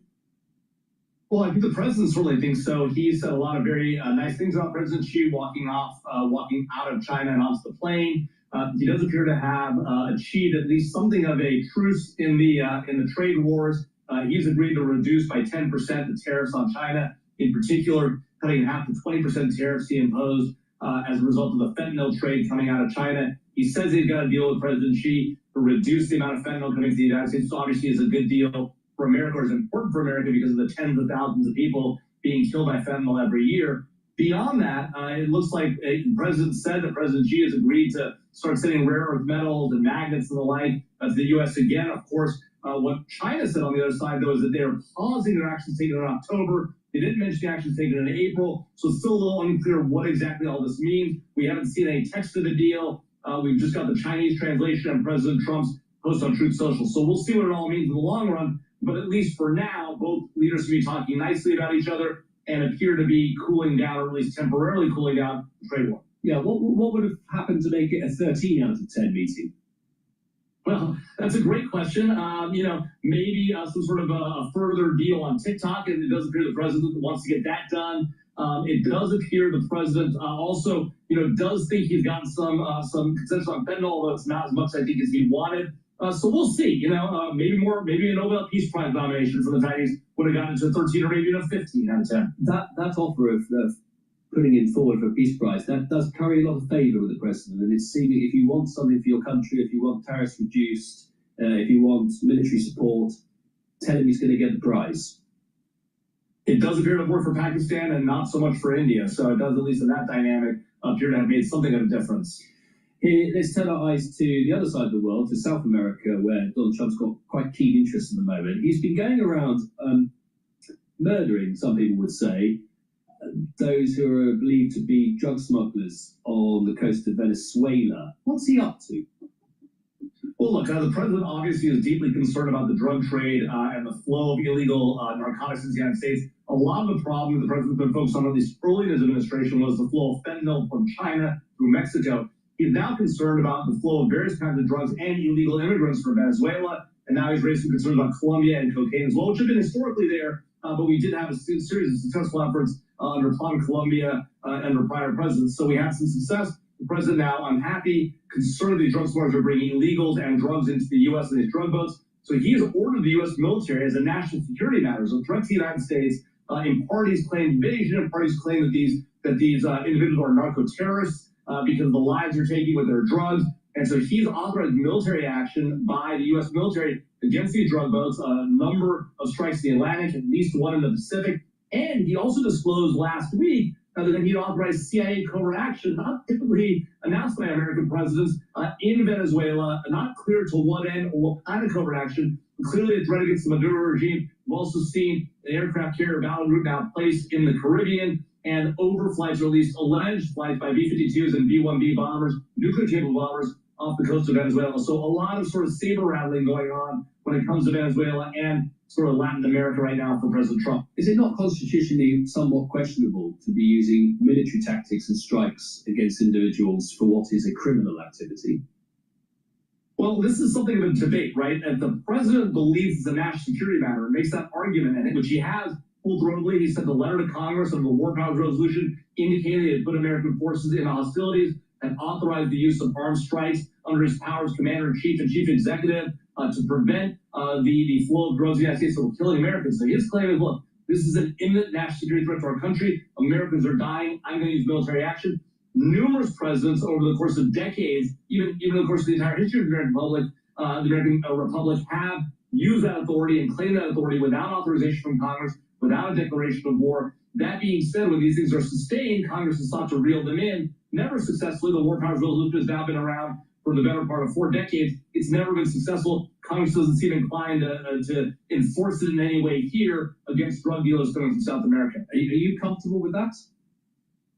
Well, look, I think that you want Congress to do its job, right? You want Congress to authorize use of military force when the president... Congress doesn't seem to be involved. That's the point. The president seems to be doing things without going to Congress at all, including building an enormous ballroom on the side of the White House. Well, so he did send the required notice to Congress saying, look, I'm doing this thing. Yeah. Here's a letter saying I'm doing it. Congress has the opportunity. I mean, this is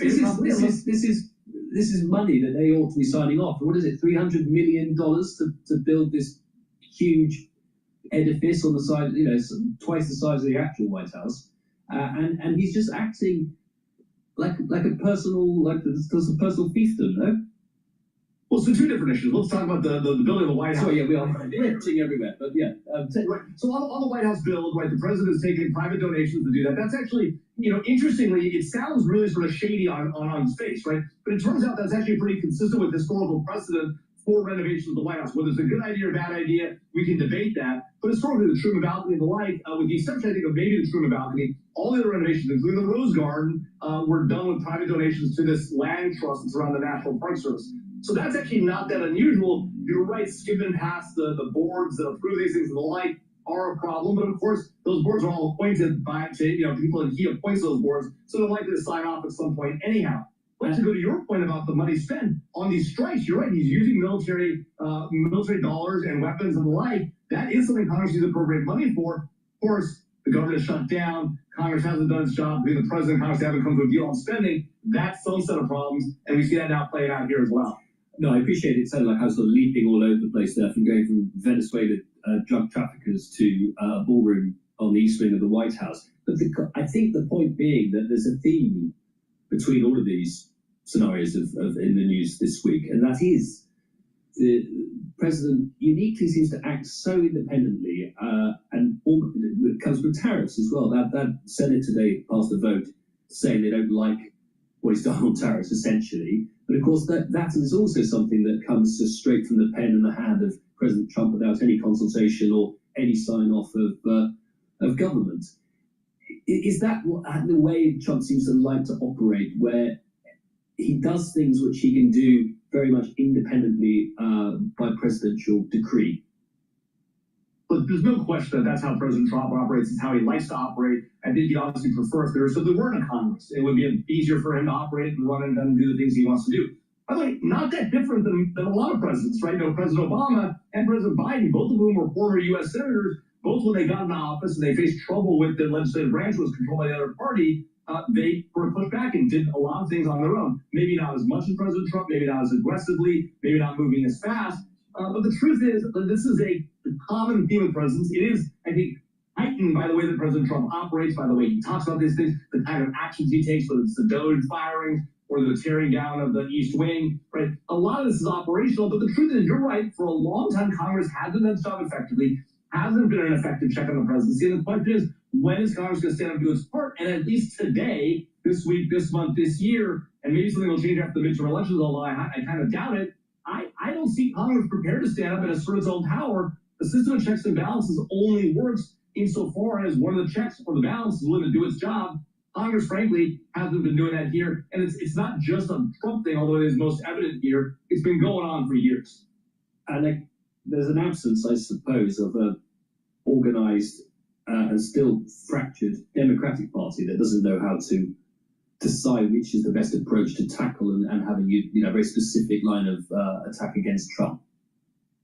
That's exactly right. I mean, that's one of the problems that we've seen. I think, look, the Republican Party itself isn't standing up for its traditional values in the face of things that President Trump might do, because they've determined that their political future is best served by following Donald Trump, and that may be right. Their calculus, that's their calculus. For the Democrats, they haven't figured out to get a consistent message going that says, here is not just we're opposed to President Trump, we don't like what he does, we don't like the way he operates, we don't like his tone, right? They don't have a positive agenda for America. Here are the 8 things we plan to do, right? And so I think that's the challenge they're going to face coming into these midterms. You know, normally in midterm elections, which will come in a year from now, you'd see Democrats with a significant majority gaining seats. I'm not sure that's going to happen. We'll see. There's a long time to go before that election, at least a year now, about a year and a few days. The problem, of course, is you've got to have an agenda giving American people. It can't just be, we don't like Donald Trump, we don't support his policies. There's got to be a positive agenda. Democrats haven't yet figured that out. Frankly, they haven't figured out whether they want to go more progressive or run to the middle. I have a view on this, but I don't think they're paying any attention to what I think. Let's return to the global countries of focus that has been around this week that Donald Trump is doing. Is it still a surprise to people how much international affairs are occupying the attention of President Trump? We obviously know that events force that to some extent, with Gaza and his desire to do a deal on the peace deal and hoping that holds together. But has he got a new thirst for international affairs and America's place on the world stage that perhaps even his own supporters wouldn't have imagined he would have done before this second presidency?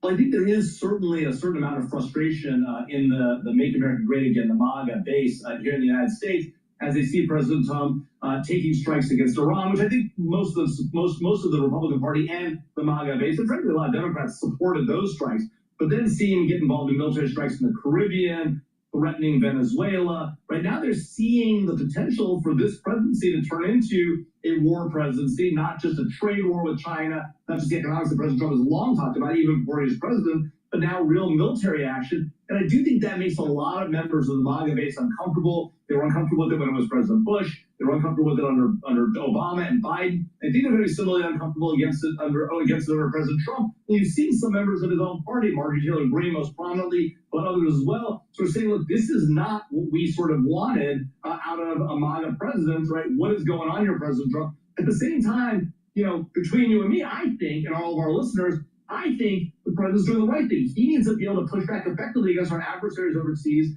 That includes Iran, that includes North Korea, it includes Venezuela. And, by the way, it includes Russia and Ukraine and China when it threatens Taiwan. And we still have to get that thing, you know, sorted out as well, which we haven't quite done yet. Yeah, I mean, is it possible that he's going to escalate the situation around South America off the coast of Venezuela? There's the US's biggest warship is there. Are the MAGA equally worried about escalation in that region? I think there's no doubt that they are big believers, and they elected President Trump in part on the agenda of ending all global wars. And I don't think they're really excited about seeing an aircraft carrier in the Caribbean and seeing B-52 and B-1 bombers flying off the coast of Venezuela, even as much as they might not like Nicolás Maduro or the drugs coming to the United States. It's one thing to take counterterrorism drug strikes against a bunch of boats or submarines in the Atlantic or even one in the Pacific. It's a whole different thing to get the U.S. military engaged actively in the Western Hemisphere. Even those, there are those who think this is the right thing for President Trump to be doing. I think his base is going to be very skeptical of that plan.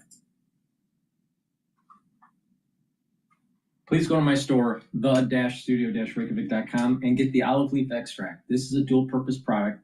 This will bring down inflammation and help you control your lipid profile.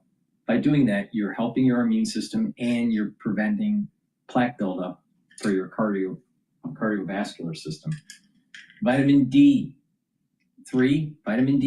is a cofactor for gene expression. Also, vitamin D3 helps to absorb calcium, and vitamin D3 helps to get rid of cells that are infected.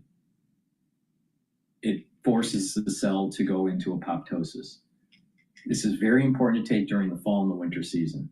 So please go to my store, get the vitamin D3, and get the olive leaf extract, boost up that immune system.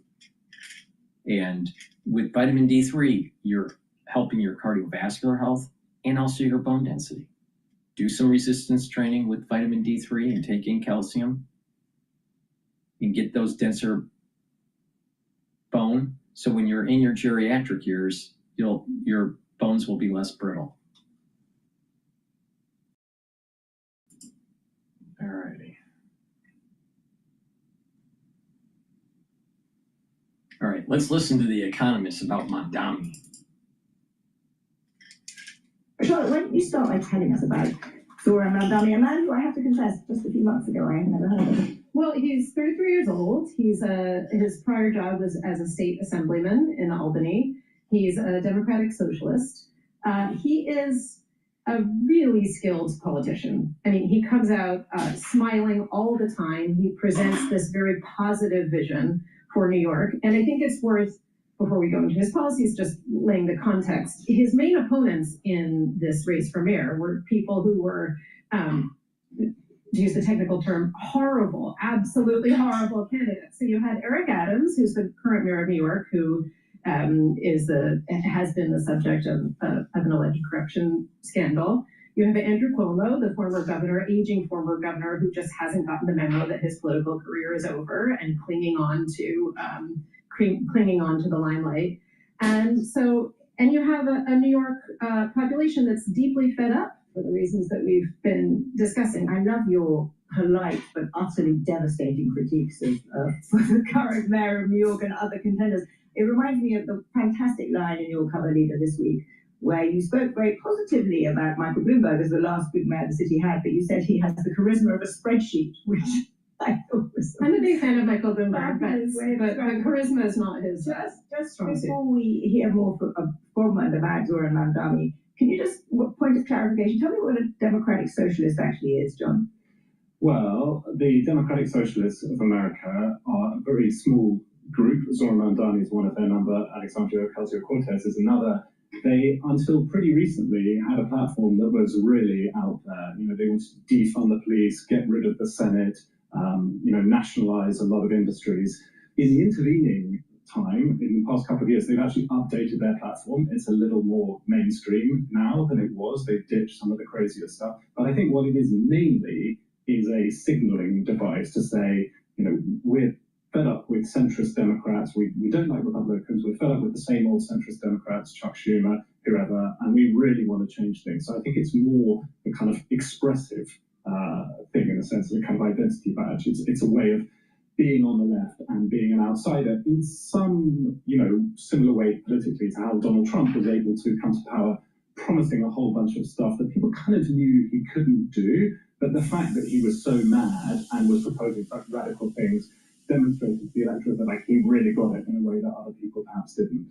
So Zora Mamdani is a democratic socialist. He's young and he's an extraordinarily good campaigner. Let's just have a look at one of his many brilliant TikTok videos.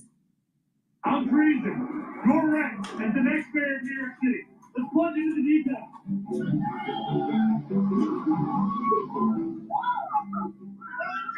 New York is living in unstabilized units, and their rents are set by the Rent Guidelines Board. The board is made up of 9 members, and the mayor appoints each one. Ed, you've watched a number of these Mamdani TikTok videos and Instagram videos. What do you take away from it? Are we all going to be doing this kind of thing soon? I tell you, I really like his energy and enthusiasm. I think it's a strong contrast with the kind of pessimism America's a hellhole kind of version of change.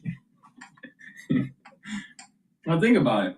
They mentioned that AOC was part of a platform that wants to get rid of the Senate. Now, think about the wisdom of our founding fathers. I keep on saying this on every video lately. Plato warned us in the Republic about this conversation that was going on between different individuals and Socrates. And they were stating that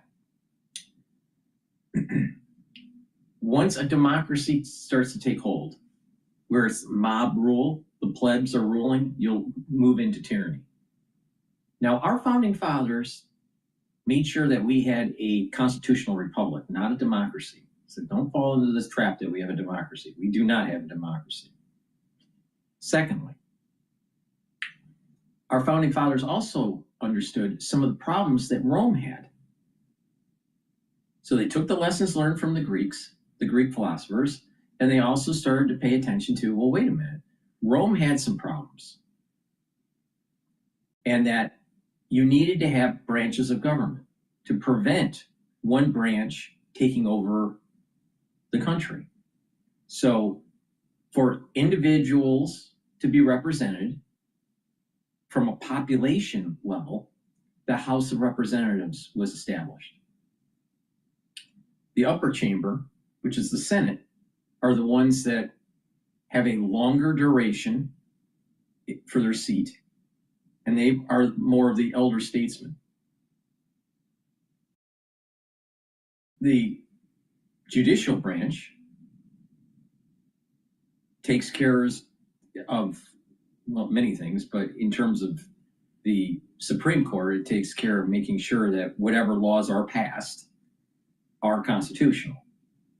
All right, it does a few other things too, but that's the big part of it. Now, the judicial branch also has lower courts that deals with other issues at the federal level, and then you have states that have their own court system. But let's just stick to the federal level here. So you have the judicial branch, and then you have the executive branch. They're all co-equal. If AOC got what she wanted and did away with the Senate, then what would happen is that you don't have elder statesmen. You would have individuals that are up for re-election every 2 years at the House level. And so what happens is that the legislative branch is falling in the mob rule category that Socrates in Plato's Republic warned us about. If you go down that road, what will happen is that there'll be an erosion of your constitutional freedoms. You pay attention when some of the radical stuff that happens in the House, it gets toned down in the Senate, because that's where the elder statesmen are. So do we really want socialism? Because think about what socialism wants. They want a one-party government. They want to enter in, this is the will of the people, and then all of a sudden it's a technocracy. You have individuals that are doing top-down management. Is that what we really want? That's not what our founding fathers agreed upon. Socialism is dangerous. It's dangerous. And these people on The Economist, they push Keynes, they push socialism. They call them The Economists, and they're not even pro-capitalist.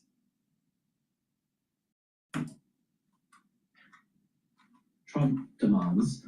I love the fact that his mum directed Salam Bombay, which is a fantastically good film. So there's lots to like about him, but I worry about his incredible lack of experience. I worry about his position on Israel, and I think his policies, even allowing for the fact that I worry that he doesn't pay attention to history, because the grand experiment between capitalism and communism was already played out during the Cold War, and it ended after the fall of the Berlin Wall. And you know what the conclusion of the test was? Communism is not a productive way to grow an economy versus capitalism. But Mamdani doesn't pay attention to history. But most people that are young don't. Says they're kind of sibling devices. I think they're kind of terrible. And the only thing that makes me have any hope is that since it's become more and more apparent that he's going to be mayor, he's actually talking to his opponents, talking to people who he wouldn't normally expect to talk to, which is maybe an indication he's going to moderate. Another hope is that a lot of things that he's promised are things that he just cannot do. And so I suppose the optimistic case for Mamdani is that he both moderates. He's already made some noises about how he's changed his mind on defunding the police, and he's changed his mind on some of his more radical ideas. And some of the policies that we think, are bad, maybe there's some disagreement on how to. Let's work out what they actually are. He won't actually be able to carry them through.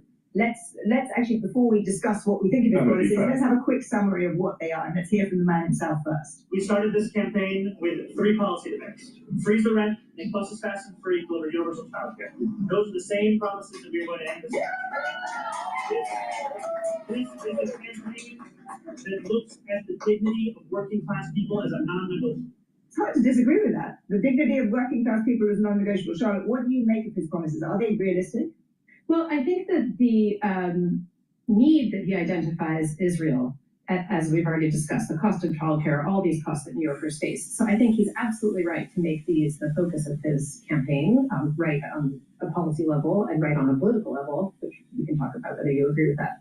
I think his methods for how he would go about trying to make New York City affordable aren't, may not be passed because they require a giant tax increase, which would require the cooperation of state government, and he cannot do unilaterally.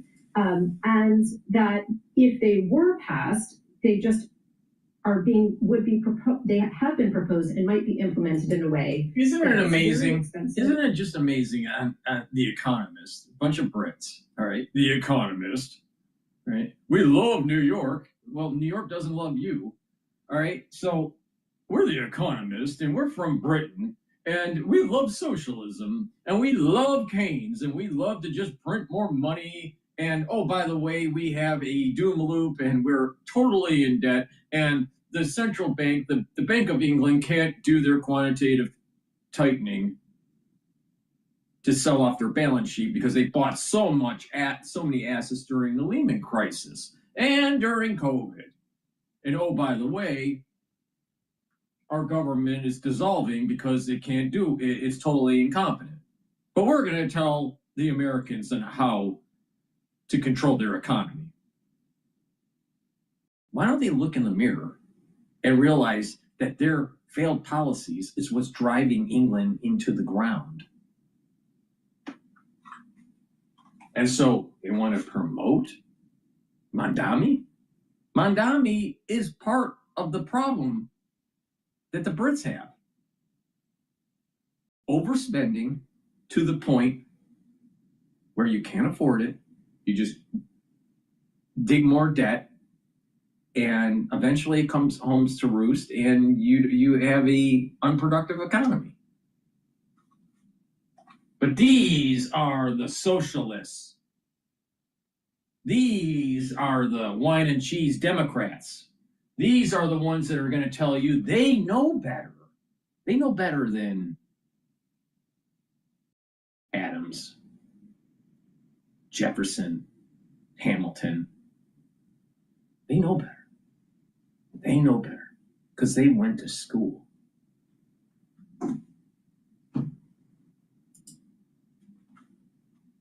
Doesn't take into account the underlying factors that are driving up New York City's costs. So if you add social programs and design them in the most expensive way possible, daycare, for instance, having wages for daycare providers that are the same as unionized teachers, that would be really expensive. And so any politician has to make trade-offs between different policy priorities and the broader, take into account the broader fiscal health of the city. And it's not clear to me. Every single one of those Brits are liberal.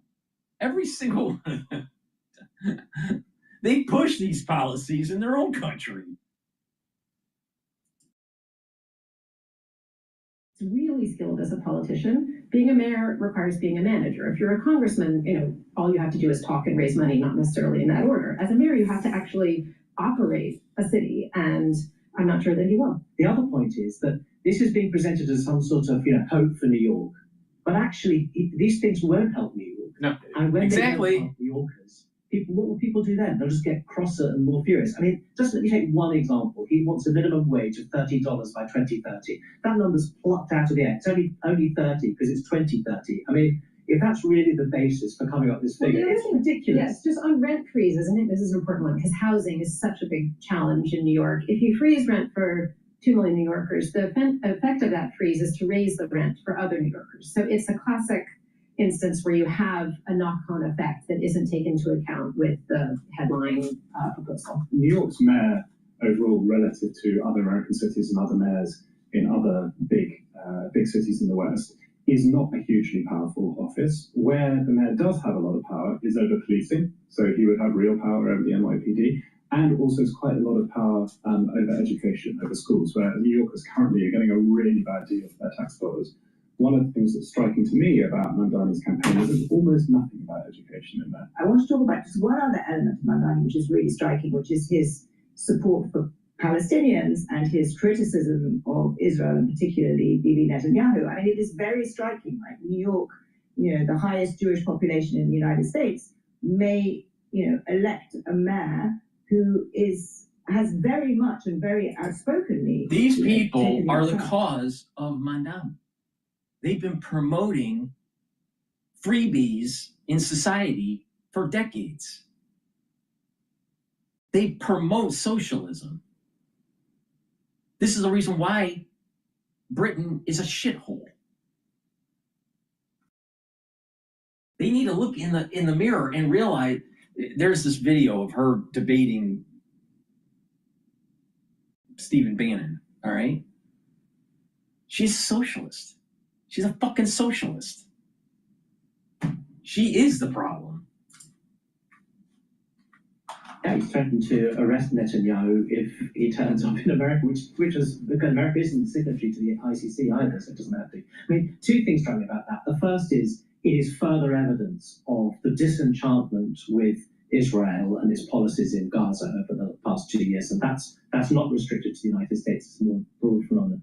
The other thing, though, is I think it shows Mamdani's really superior political intelligence. I mean, doing this unexpected thing, standing against Israel, which would have been a disqualifier 10 years ago, actually demonstrates to voters that he's sort of authentic, which is a requirement in modern politics. Whereas I think a politician who says I must always support Israel but looks insincere about it actually looks inauthentic and very political. But isn't it also a reflection, and remember this was we did a cover story on this a few weeks ago, of the very dramatic drop in support, particularly amongst younger Americans on both sides of the political aisle for Israel? Yes, that's right. And it's particularly the case with Americans under the age of about 35, which are probably, they're probably going to show up for Zohar Mamdani next week in New York. The other thing I'd add, just in addition to what Ed's already said about the authenticity point, and I think, with Mamdani, it's a kind of performative authenticity, but as it is with authenticity is. Yeah, there's a point here about. I think he does, but he's a great performer, and people take that performance for his authentic self. I think, but there's been a decline in the ability of parties to act as sort of gatekeepers for their own candidates in primaries. And it used to be the case that either on the Republican side, pre-Donald Trump, or on the Democratic side until relatively recently, somebody in the party might have said, you cannot do this, it's disqualifying, you cannot have this approach to Israel, you cannot get through a Democratic primary like that. Now what we're discovering, I think largely because of changes in media, those gatekeeping functions that the parties used to perform just don't exist anymore. And so you can have a much wider spectrum of views than used to be the case.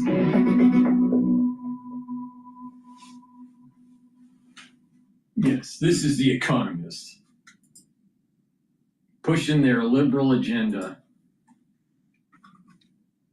And they don't look in the mirror and really say, you know what, the push of Keynes, the push for socialism, the push for all these hammock social programs are the cause of making the society less productive. And then what happens is you get a outlier like Mamdani that's coming in and takes it one step further. Instead of just socialism, it's ultra-socialism or communism. And unfortunately, the elite schools in Europe and in the United States are pushing this kind of agenda. They're pushing for print more, create more social programs. Well, wait a minute. People are taxed to death already. Literally taxed to death. Please go to my store, the-studio-reykjavik.com. So you slow down the aging process. See, hopefully you'll be alive when we see actually real capitalism flourishing in New York. Get turmeric. Turmeric will soak up free radicals and bring down inflammation. And guess what? There are an awful lot of socialists that are creating a lot of inflammation. There's a lot of free radicals out there creating inflammation in your society, and you need to neutralize them. Please go to my store and get the turmeric. It's going to help with your immune system and your cardiovascular system and your brain function. Because by bringing down inflammation and soaking up free radicals at the cerebral level, voila, you're protecting your neurons. Lignans. It's going to help your immune system, your endocrine system, bring down inflammation, soak up free radicals. And ashwagandha root is going to control your cortisol levels and your blood glucose levels. See, when you're watching the news and you notice that New York's going to turn into a socialistic hellhole, your cortisol levels are going to go up. And if it's chronic, then those chronic cortisol levels are going to be immunosuppressive. You want to bring that down. You want to bring back capitalism. To do it, to bring down that cortisol level, take ashwagandha. Bringing down that cortisol level, especially if it's elevated chronically, is immunosuppressive. You don't want to do that. You want to bring that cortisol level down and boost up your immune system. All right. By stacking these together, you're going to boost up that immune system. You're going to help your cardiovascular health because you're reducing plaque formation, and you're protecting your neurons by bringing down that inflammation at the cerebral level. Now, stack them together to get the max benefit. In addition, this is really important to take during the fall and the winter season. You know why? Because it helps to boost up your immune system. Now, lignans, turmeric, and ashwagandha can be stacked together and they're synergistic. Take them, and guess what? You do that regularly, and you're slowing down the aging process. So you will have the vitality to fight the socialists. Let's listen to Gerard Henderson about AI writing flood. For a leading space agency, ambition becomes reality with the power of Smartsheet. AI-enabled workflows keep teams and components coordinated so every mission stays on course. Smartsheet, helping workflow to make the impossible possible. Your personal finances start with you, but they support your entire home team. With Thrivent, your money can be a force for good for the people, causes, and communities you're most thankful for. Thrivent, where money means more. So, Seth, can you tell me what happened on Amazon with your book? As soon as it was published, it was swarmed by these crappy AI knockoffs that appear to have been generated algorithmically. How many do you think were actually listed on Amazon? There's more every day, it seems. They're sucking up a bunch of the content that's around the book or that's been published around the book, and then selling for $15 or $20 books that will confuse people so where they think they're buying my book, but they're actually buying this AI slop. So take a look at these two books. One of them is The Fort Bragg Cartel, Exposing Drug Trafficking and Murder in the Special Forces. That was written by Seth Hart. That was the guy that you saw at the beginning of this video. Seth's a journalist, but he's also a veteran. He's a lawyer. He might be the calmest guy I know. The second book, though, looks a lot like Seth's book, but it isn't. It's almost certainly an AI-generated book that was made to look as similar as possible to Seth's book in order to confuse customers. Around the time that Seth's book was coming out, he started keeping an eye on his Amazon listings. This is a really normal thing for writers to do, just to make sure, that they're near the top of their search results. And, you're just excited and you're nervous because your book is going to finally come out. People are going to get to read it, and you want to see how it's going to do. Seth knows that there were a lot of books that were a lot like The Fort Bragg Cartel, and they were all published in late July or early August. Really, they were all published around the time that The Fort Bragg Cartel started being noticed by critics and reviewers, and people might be searching for it on Amazon. Many of them have similar titles to Seth's book. Some of them even put Seth's name in the title, saying that it was inspired by Seth Harp or it was written with context from Seth Harp. Whatever the hell that is supposed to mean. And almost all of them had covers that looked quite a bit like Seth's cover. Seth's book has this really dark cover, a little bit of light in the corner, in these big, bold letters. I mean, it's not the most original cover, but you can tell when another book is trying to rip it off. And most of these books, frankly, looked like they were trying to rip Seth off. There were even a couple of books that purported to be biographies of Seth. So they were saying that they were going to tell the real story of the author behind the Fort Bragg cartel. Now, when I sat down and had a call with Seth to talk about this, I asked, just to verify, if he had ever been contacted by anyone who said that they wanted to write a biography of him. And of course, he said no, there is no real biography of Seth Hart. These are all fake, and they often feature AI images, which, by the way, don't even look like Seth. This is not a video about how Amazon is particularly evil. It's not really a story about Amazon at all. We'll talk about Amazon a little bit, but it's bigger than that. It's also not really a story about how AI is proving to be pretty bad for writers, people who are trying to make a living doing real journalism.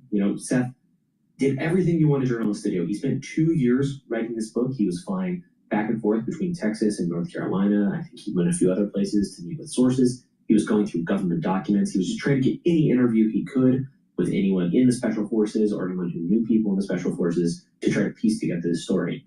The point is, this was a lot of work. But the video is not about how Seth in particular is getting screwed. It's about how you, as a customer or just as a citizen, that'll make sense in a minute, I promise, are also getting screwed by AI writing. We are currently getting flooded with AI writing, and I want to talk about that. There have been fake books for nearly as long as there have been books. As soon as people started taking the time to write books, people started counterfeiting them or producing illicit copies or selling them. As soon as we started protecting things with things like IP law or copyright, people started violating that because people will do things that are illegal or immoral in order to make a quick buck. And Amazon has had fake books for a long time too. I mean, Amazon has a general problem with fake products on their platform. What we see now, though, is a dramatic increase in scale. Using AI tools, whether that's ChatGPT or Claude or any other sort of open access generative AI system, using any of these systems, one person could produce massive numbers of fake books based on any title that they think is going to do well, and they could start listing them on Amazon. And I think I understand what the business model is here. This is speculation, but I think it makes sense. One person can use AI to generate, let's say, 10 fake books that are based on what they think is going to be a bestseller. They then give it a similar title and a similar cover. They throw it out on Amazon using Kindle or print-on-demand services, so they don't actually have to manufacture the book. And for maybe an hour's work, they can start making a little bit of money. And what you're really trying to do is trick people, or I actually think the better word here would be you're trying to defraud them. Right. They think that they're buying that book that they heard about on that podcast or in the newspaper, but they're actually buying your fake AI copy. And while some of the people who buy fake books are going to get angry and return them, not everybody will. And so for very little work, these fraudsters are going to make some money. The listings often get removed, but other books will replace them. So these numbers are going to vary depending on when you check. But right before recording this video, I checked again to see how many fake books associated with the Fort Bragg cartel I could find on Amazon. And I found 47 fake books. Right now, Seth's book is a New York Times bestseller. It's been a bestseller for 2 weeks as of this recording. It's doing very well, and that attracts a lot of attention. And so I don't think it's unreasonable to think that these fake books, some of them really are selling and making people real money. Any book that these fraudsters think might be successful, they can create fake copies of it and then put it on Amazon and try to make some money. Here's an example that I found earlier this year. So Ezra Klein and Derek Thompson wrote a book called Abundance, and it has been a bestseller all summer. About 2 weeks after that book was published, I found another book that was being listed on Amazon, and it was called The Politics of Abundance, Building a Future of Prosperity and Progress, something like that, with inspiration from Ezra Klein and Derek Thompson. So they even put Ezra Klein and Derek Thompson in the title. They also had a really similar cover. It had this kind of half globe thing that was meant to be like the earth is thriving and abundant and beautiful and progressive or something. It had the same vibe, and if you didn't look too closely, you might even think they're the same book. And that book was listed under a fake author's name, Ezekiel Thompson. And Ezekiel Thompson, I think, looks a lot like Ezra Klein and Derek Thompson mashed together if you weren't paying that much attention. And that's what these fraudsters are targeting. They're targeting people who aren't paying close attention. It's no secret that AI slop is filling up the internet right now. You're most likely watching this video on YouTube, And it is very easy to find tons and tons of AI-generated content that is low quality, that is not particularly entertaining, but is cheap to produce and fairly easy to monetize, meaning that some people are actually going to make some real money off of this. I didn't expect it to come to the book world. For some reason, I thought that the books were too difficult to knock off. But the people behind the fake Fort Bragg cartel or the person behind Ezekiel Thompson are really proving that any form of media you can imagine is going to be fake. Exactly. So AI is literally going to destroy communication, the trust in communication, the trust of the printed word, the trust of human creativity in movies or even podcasts. I'm noticing now that like some history podcasts are now AI driven and not created by a historian connoisseur type. So either people will continue to use these services and consume the AI slop, or they will actually detach, and perhaps we will eventually unplug from this YouTube world that we're living in right now, this social media world. I think if we did plug out of it and consume content that could be verified, maybe that's what needs to happen, is some sort of verification system. People, I don't think, want to consume AI slop, as he calls it. But as it becomes more ubiquitous, you can't trust what's being printed unless it's somehow verified. And therefore, less people will consume that content, most likely. And those channels of disseminating information will start to die on the vine. But the now is starting to be eroded. See, early on, we used technology to be able to reach more people and to be able to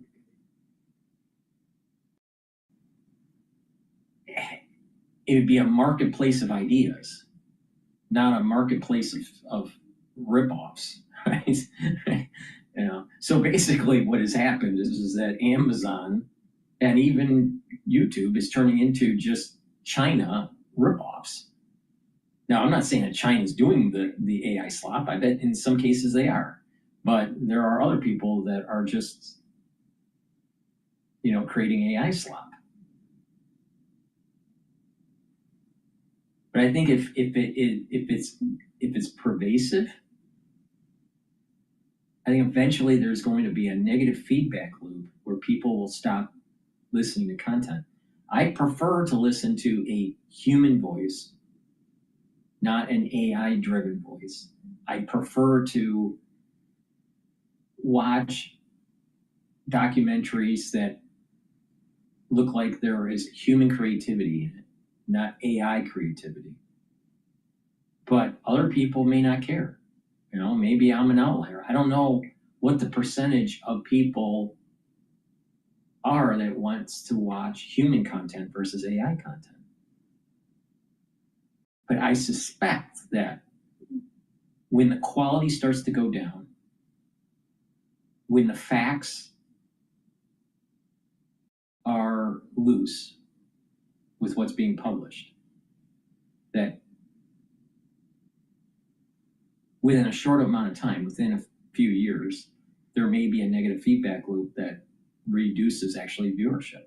And that might be a good thing. I mean, I stopped reading ebooks. I only read regular books. Okay? Go to your library and read books. There's nothing wrong with that. So, but it's sad. It's sad that where we're at with AI, where it's a tool to help create and to speed that creation, but it's also a tool to rip people off. And so what happens is as more and more people do this, especially in academia.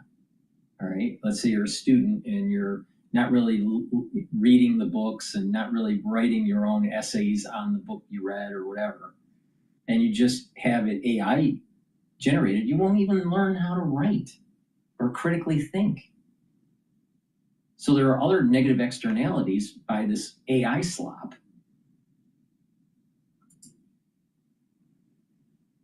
Overrun with AI slop. And at the root of this, what I think is happening is that people want to find a way to make quick and easy money.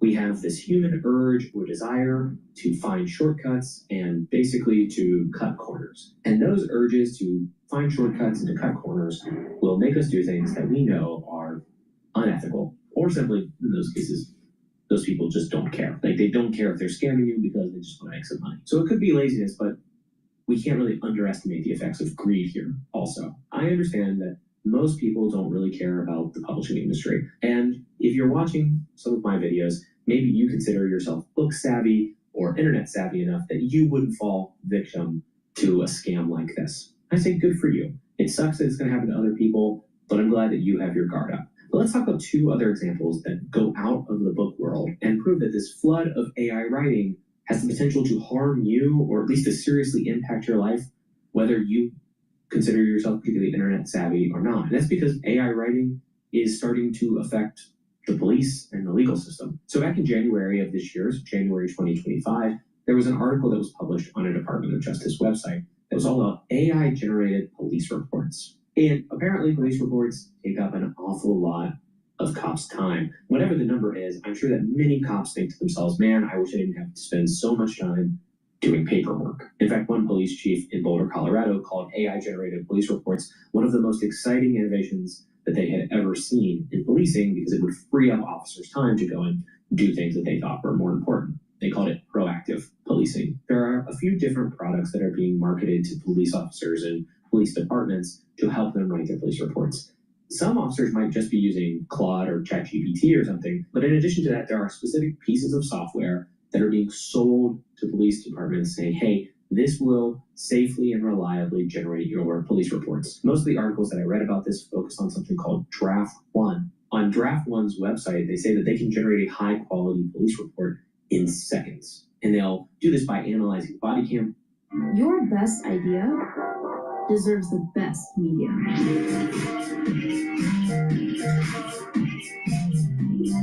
Access an award-winning stock library from a global community of artists.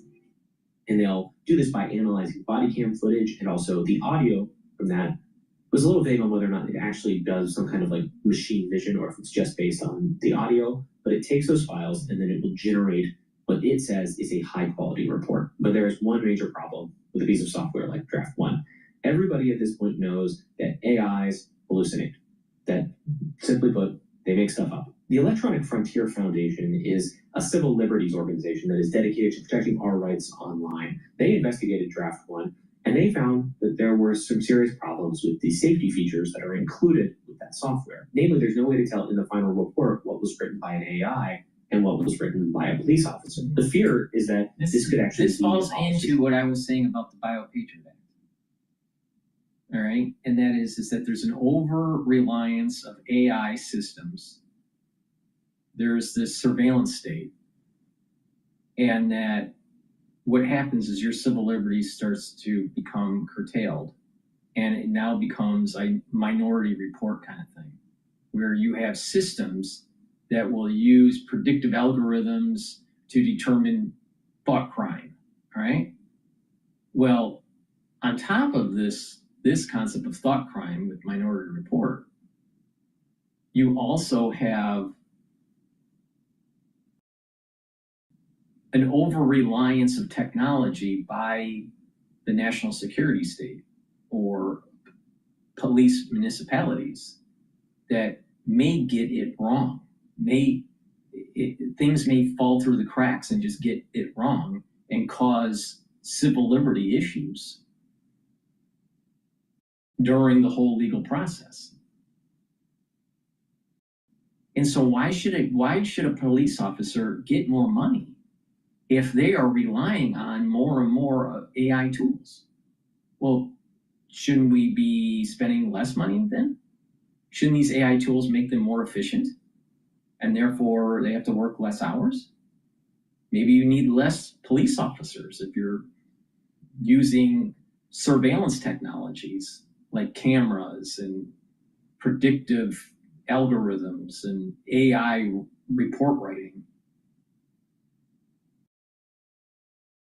So I'm not for defunding the police, but what I am for is defunding a national security state.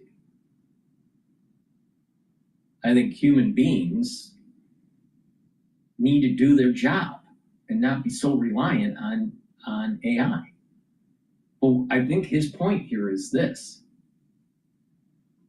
People can take advantage of AI tools and create his term AI slop, which is a good term. But, you know, it's a create AI slop, but not just that. AI can just get it wrong. If you're not using the tool and checking what the AI is generating.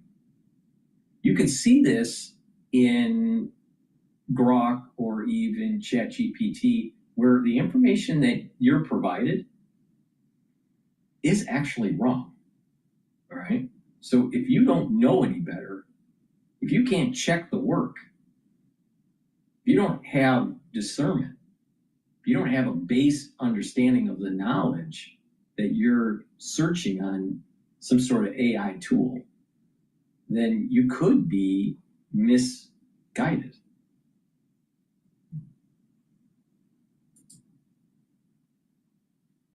Perjure themselves in legal proceedings. It means that falsehoods and misleading statements about some, a criminal proceeding or about some event could be entered into the record. This could be a problem because you might get a mistrial or something like that, or it could mean, in the worst case, that someone is wrongfully convicted because of a false police report. That's an extreme case, but it's a possibility that I think we have to keep in mind. DFF says that Draft 1 does not save any of the drafts it generates. It doesn't have something like edit history. And if a police officer were to just copy the text out of the window and paste it somewhere else, it just disappears from Draft 1. So we have no way of tracking the origin or provenance of any of these police reports. So previously we could assume that it was just the officer doing their best, we hope, right, to make sure they're not lying, but we would assume that it was the officer doing their best to describe the situation. But if we're using AI for that, we actually lose that assumption. That assumption no longer holds. And if there are falsehoods in a police report now, we have to ask, is it because the officer was lying? Or is it because an AI hallucinated? Or is it because the officer was negligent and didn't check and catch those mistakes? I'm sure that we will see headlines about this issue very soon. Now, the company behind Draft 1 is called Axon. They are most famous for inventing the taser. Actually, the taser has a troubled history that you could look up if you really wanted to. Axon says that there are safety features included with their software, which are intended to prevent or at least mitigate these sorts of mistakes. One of those features would insert deliberate errors into the police report, which would mean that a police officer, in order to be responsible, would have to go and catch them and fix them. There is also a feature which is supposed to ensure that there's a human in the loop and require a certain amount of editing in the final report. But a Mother Jones investigation found that most police departments that are using Draft 1 turn those features off. They don't want the safety features. They want the quick, easy, AI-generated police reports. And it might seem like this video is really about two different things, but here's what I think is connecting them so far. People make fake AI books. My daughter's in ballet. And you need to set a bun, and you don't know what set means. Exactly. This will keep her hair sleek, and this will keep it cute. People make fake AI books because they want to make money from writing books, but they don't want to actually, go and write a book. That human drive to cut corners and to be lazy leads them to just use AI to write fake books.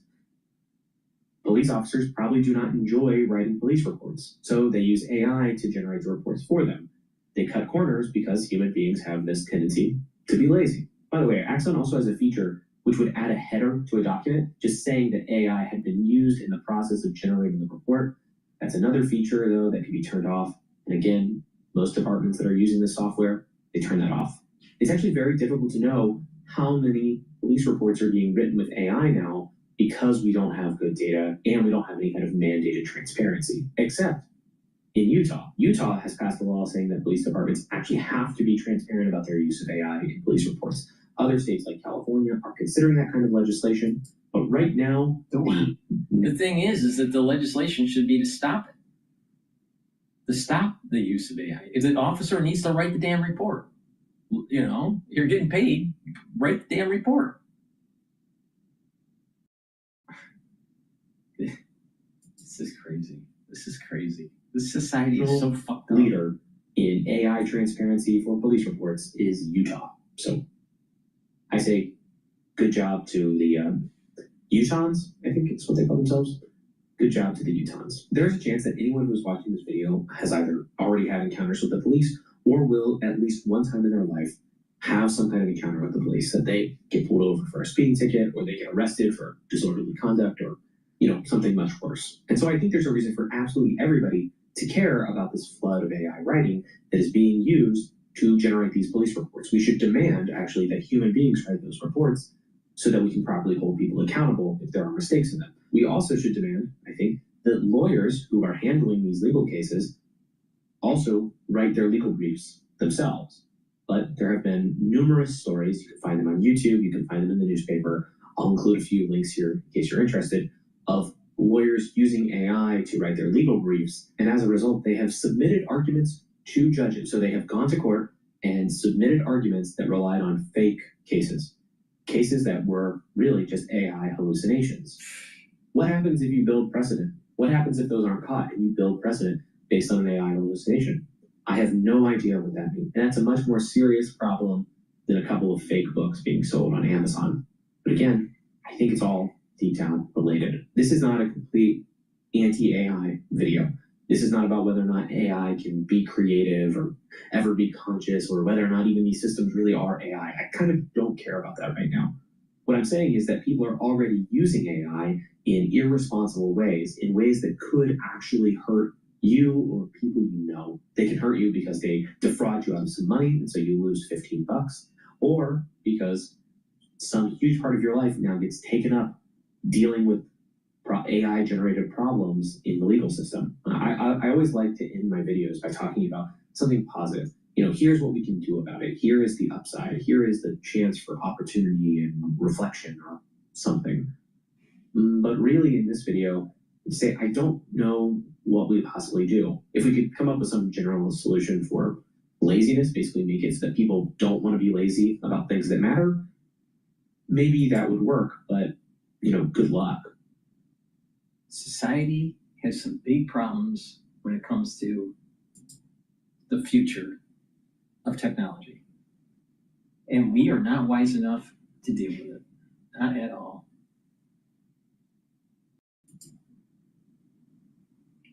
All right, last, let's take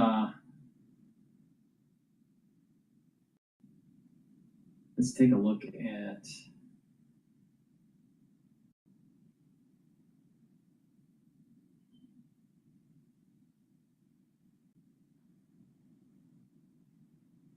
The Spectator about Prince Andrew in exile. Nirvana's the Hi, I'm Samir Adwani, Commissioner of Major League Pickleball. Nirvana is a seamless travel booking system that you can use for your entire company. Whatever your feelings, whether you are a committed monarchist, a Republican, or something in between, you look at the Andrew stuff and think this has not gone well for the monarchy, and it probably isn't over. We're probably going to be sitting down in a week or two and having another conversation because something else will have come to light. And I start to think to myself, how much damage can the monarchy sustain? Hello and welcome to Spectator. Before we go to the Spectator TV, which is run by human beings, please go to my store, the-studio-reykjavik.com, and get the peppermint, lavender, and tea tree deodorant or the citrus deodorant. Now, these deodorants are for males and females. It has no aluminum and no baking soda. It's made from essential oils from the Himalayas. Extremely high quality ingredients, all natural, and it's dual purpose. You use it as a daily deodorant, and it'll also help to detoxify your body. And I'm willing to bet the deodorant you're using now doesn't help to detoxify your body. So please go to my store, get a couple bars for your household, and take this deodorant, use it every day, and it's going to help to detoxify your body. Now, if you're detoxifying your body regularly, your immune system and your endocrine system is going to perform better. Now, you ever wonder why people that seem to be sick all the time or have a weakened immune system, they age faster? Well, when you don't have a good immune system, you're producing lots of free radicals, you're producing lots of inflammation, you're contracting stuff around you, right? And it's affecting your body, and it takes a while to clear that infection and to heal the different tissues that have been affected. And that's taking energy from your body. A weakened immune system will speed up your aging. So if you boost up your immune system and you detoxify your body, you are slowing down that aging process. Now, if you do other stuff like soak up free radicals and bring down inflammation and all this stuff, then you're attacking the aging process in multiple vectors and slowing down that aging process. And so you'll have more vitality. You're increasing your longevity. It's a very simple concept, but most people don't do it. And that's the sad thing. It's something so simple. And if you just follow what I have if you just follow what I do, you get the products on my store, and you stack them the way I tell you, you're going to slow down the aging process and boost up that immune system. So please go to my store and get the very high quality deodorants that I have. Make sure you use discount 5 and you get $5 off. With that said, let's go back to Spectator and find out what's going on with Prince Andrew. I mean, just Andrew. Hey, I'm John Connolly, the Spectator's news editor. Last night, Prince Andrew, now just Andrew, was formally stripped of all his titles and honours by the King. It's a bombshell announcement, and joining me to discuss is Alexander Larman, the books editor of Spec US, contributor to Spectator UK, and the author of numerous books on the royals. Late last night, the palace released this historic statement. It was quite terse, it was quite short, but I'm just going to read the first couple of lines for you. So they're saying, His Majesty has today initiated a formal process to remove the style, titles, and honours of Prince Andrew. Prince Andrew will now be known as Andrew Mountbatten Windsor. Now, listen, when you first read that statement, can you maybe get across to viewers how significant, how big, how historic this is?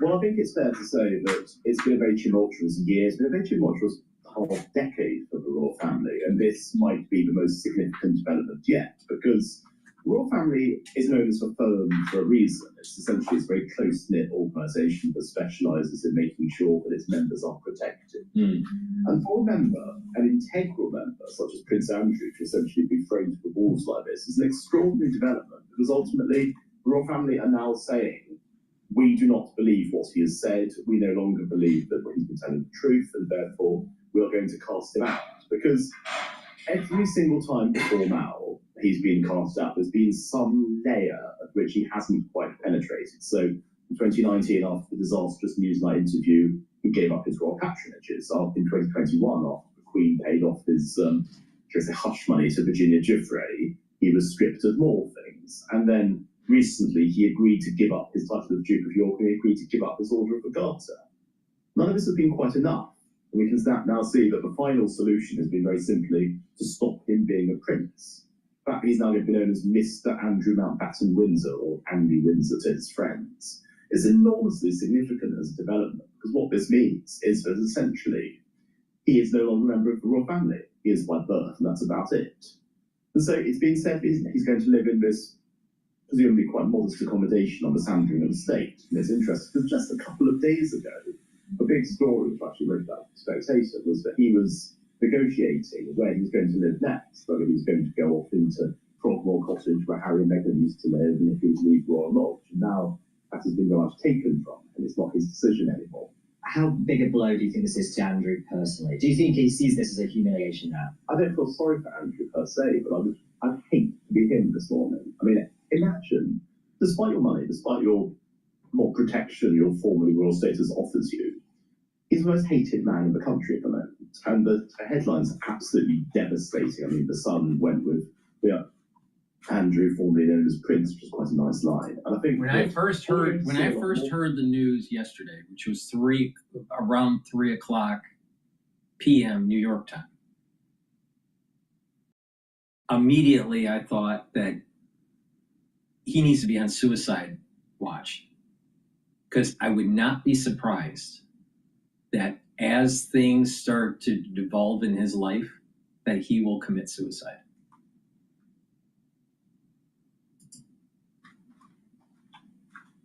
It's a sense that it's an open season on him. And of course, a lot of people are openly asking whether any of his actions amount to criminality, if it's likely that he could be arrested, if he could even be charged with crimes. And if so, we receive a really unedifying spectacle of the first member of the royal family to go on trial for a criminal case, which if he's convicted, he'll usually go to prison. At this stage, anything is possible. I don't see any end to what's going to happen. Of course, the question that we have to ask is, how does this affect on the wider royal family? Because obviously, Charles will be hoping. A very strongly worded statement released last night, which explicitly allies him and the Queen with the victims of sexual abuse, such as the late Virginia Giuffre. It's very, I mean, every single word is 109 words long. Every single word is very carefully weighed, very carefully measured out. And essentially, what it's saying is, he chooses to continue to say this never happened. We no longer believe him. Our sympathies with the victims of Epstein by association, people that Andrew may or may not have had dealings with. That's the people that we stand by. That is also how we want the monarchy to be seen, as modern and compassionate.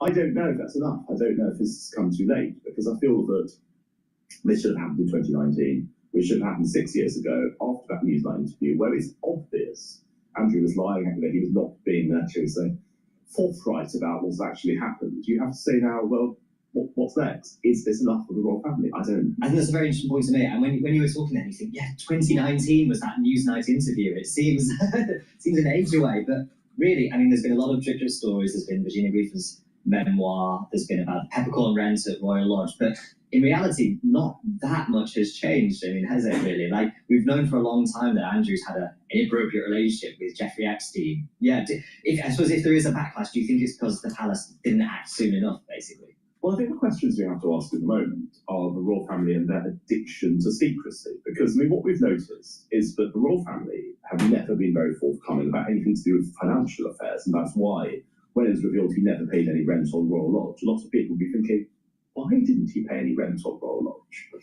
And of course, the question of how he's been funded is very much, it's a live issue, because we know from the Andrew Lowry book that came out a couple of months ago entitled that Andrew may well have had fairly dodgy business dealings when he was a trade envoy. So in other words, it may well have been that he's essentially been taking backhanders from various dodgy Middle Eastern and Far Eastern potentates in order to sustain his lifestyle.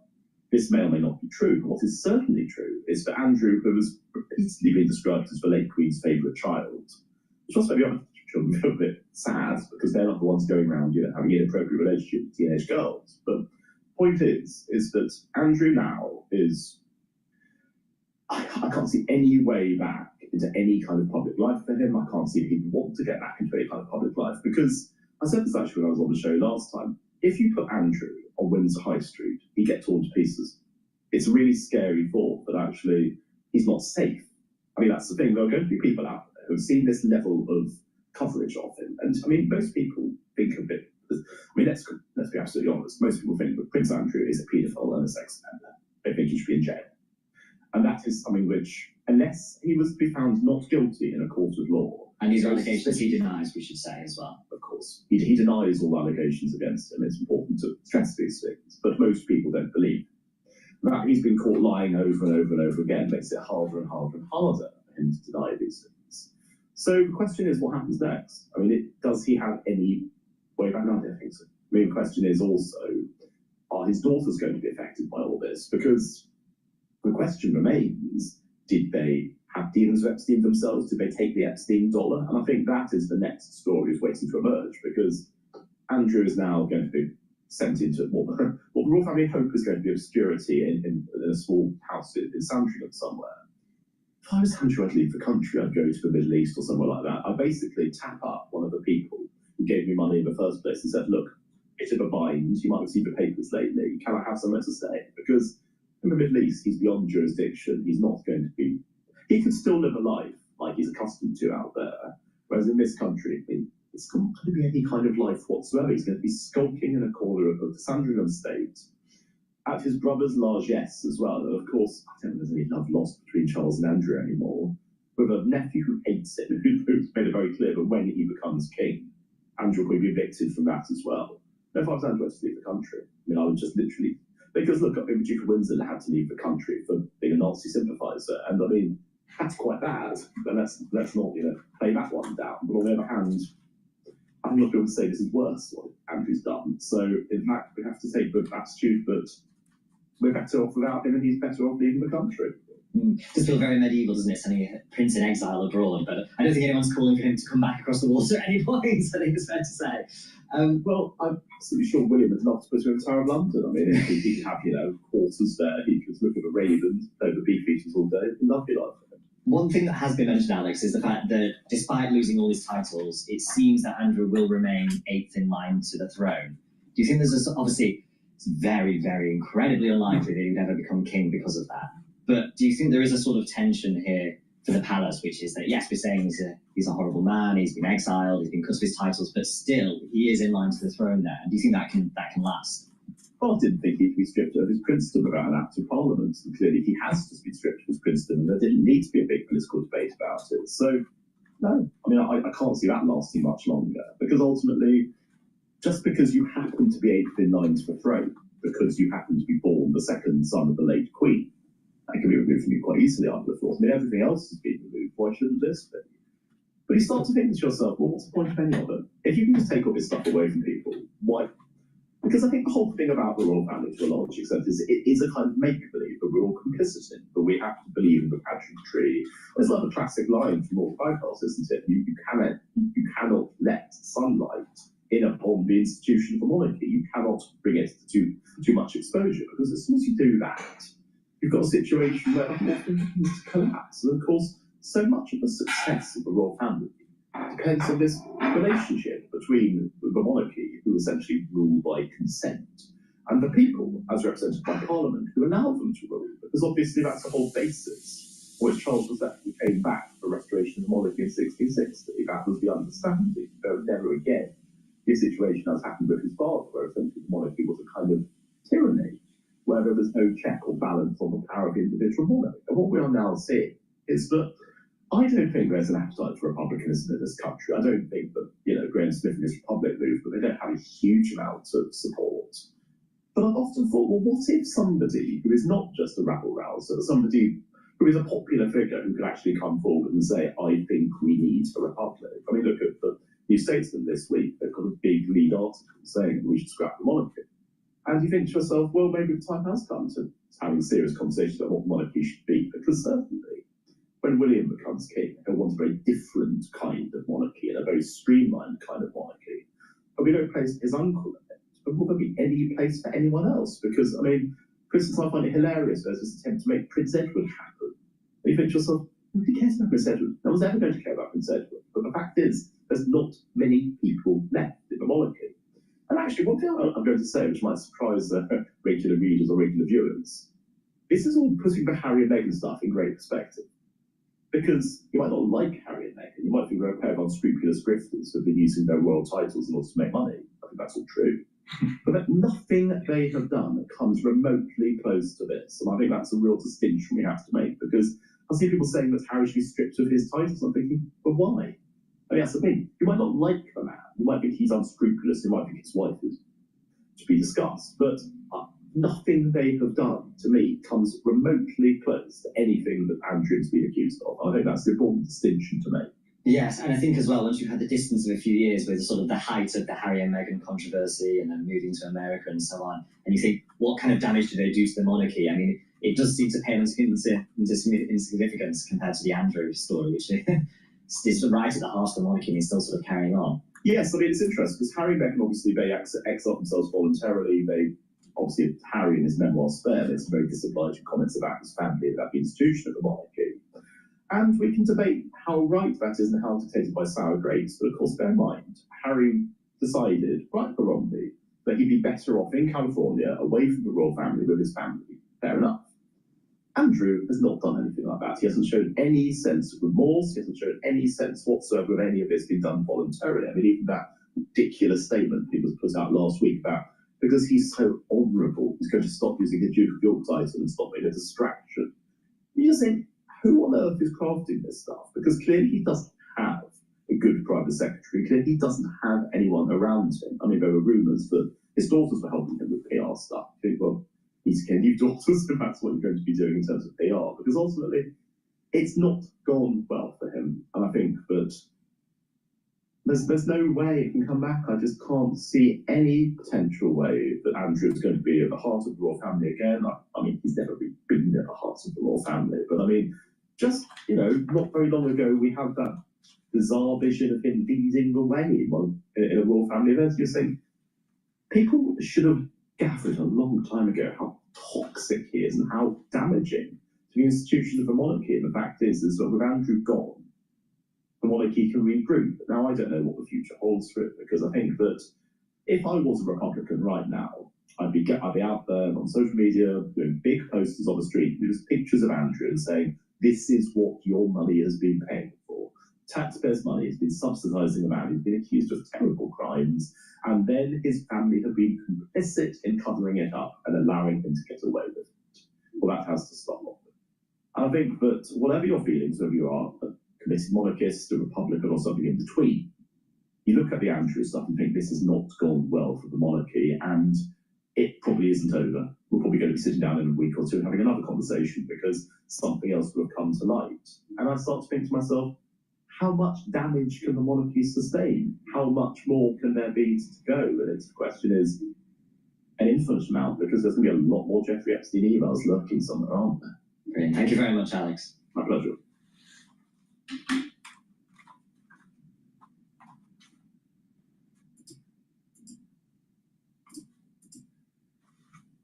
The British monarchy seems to be like a soap opera.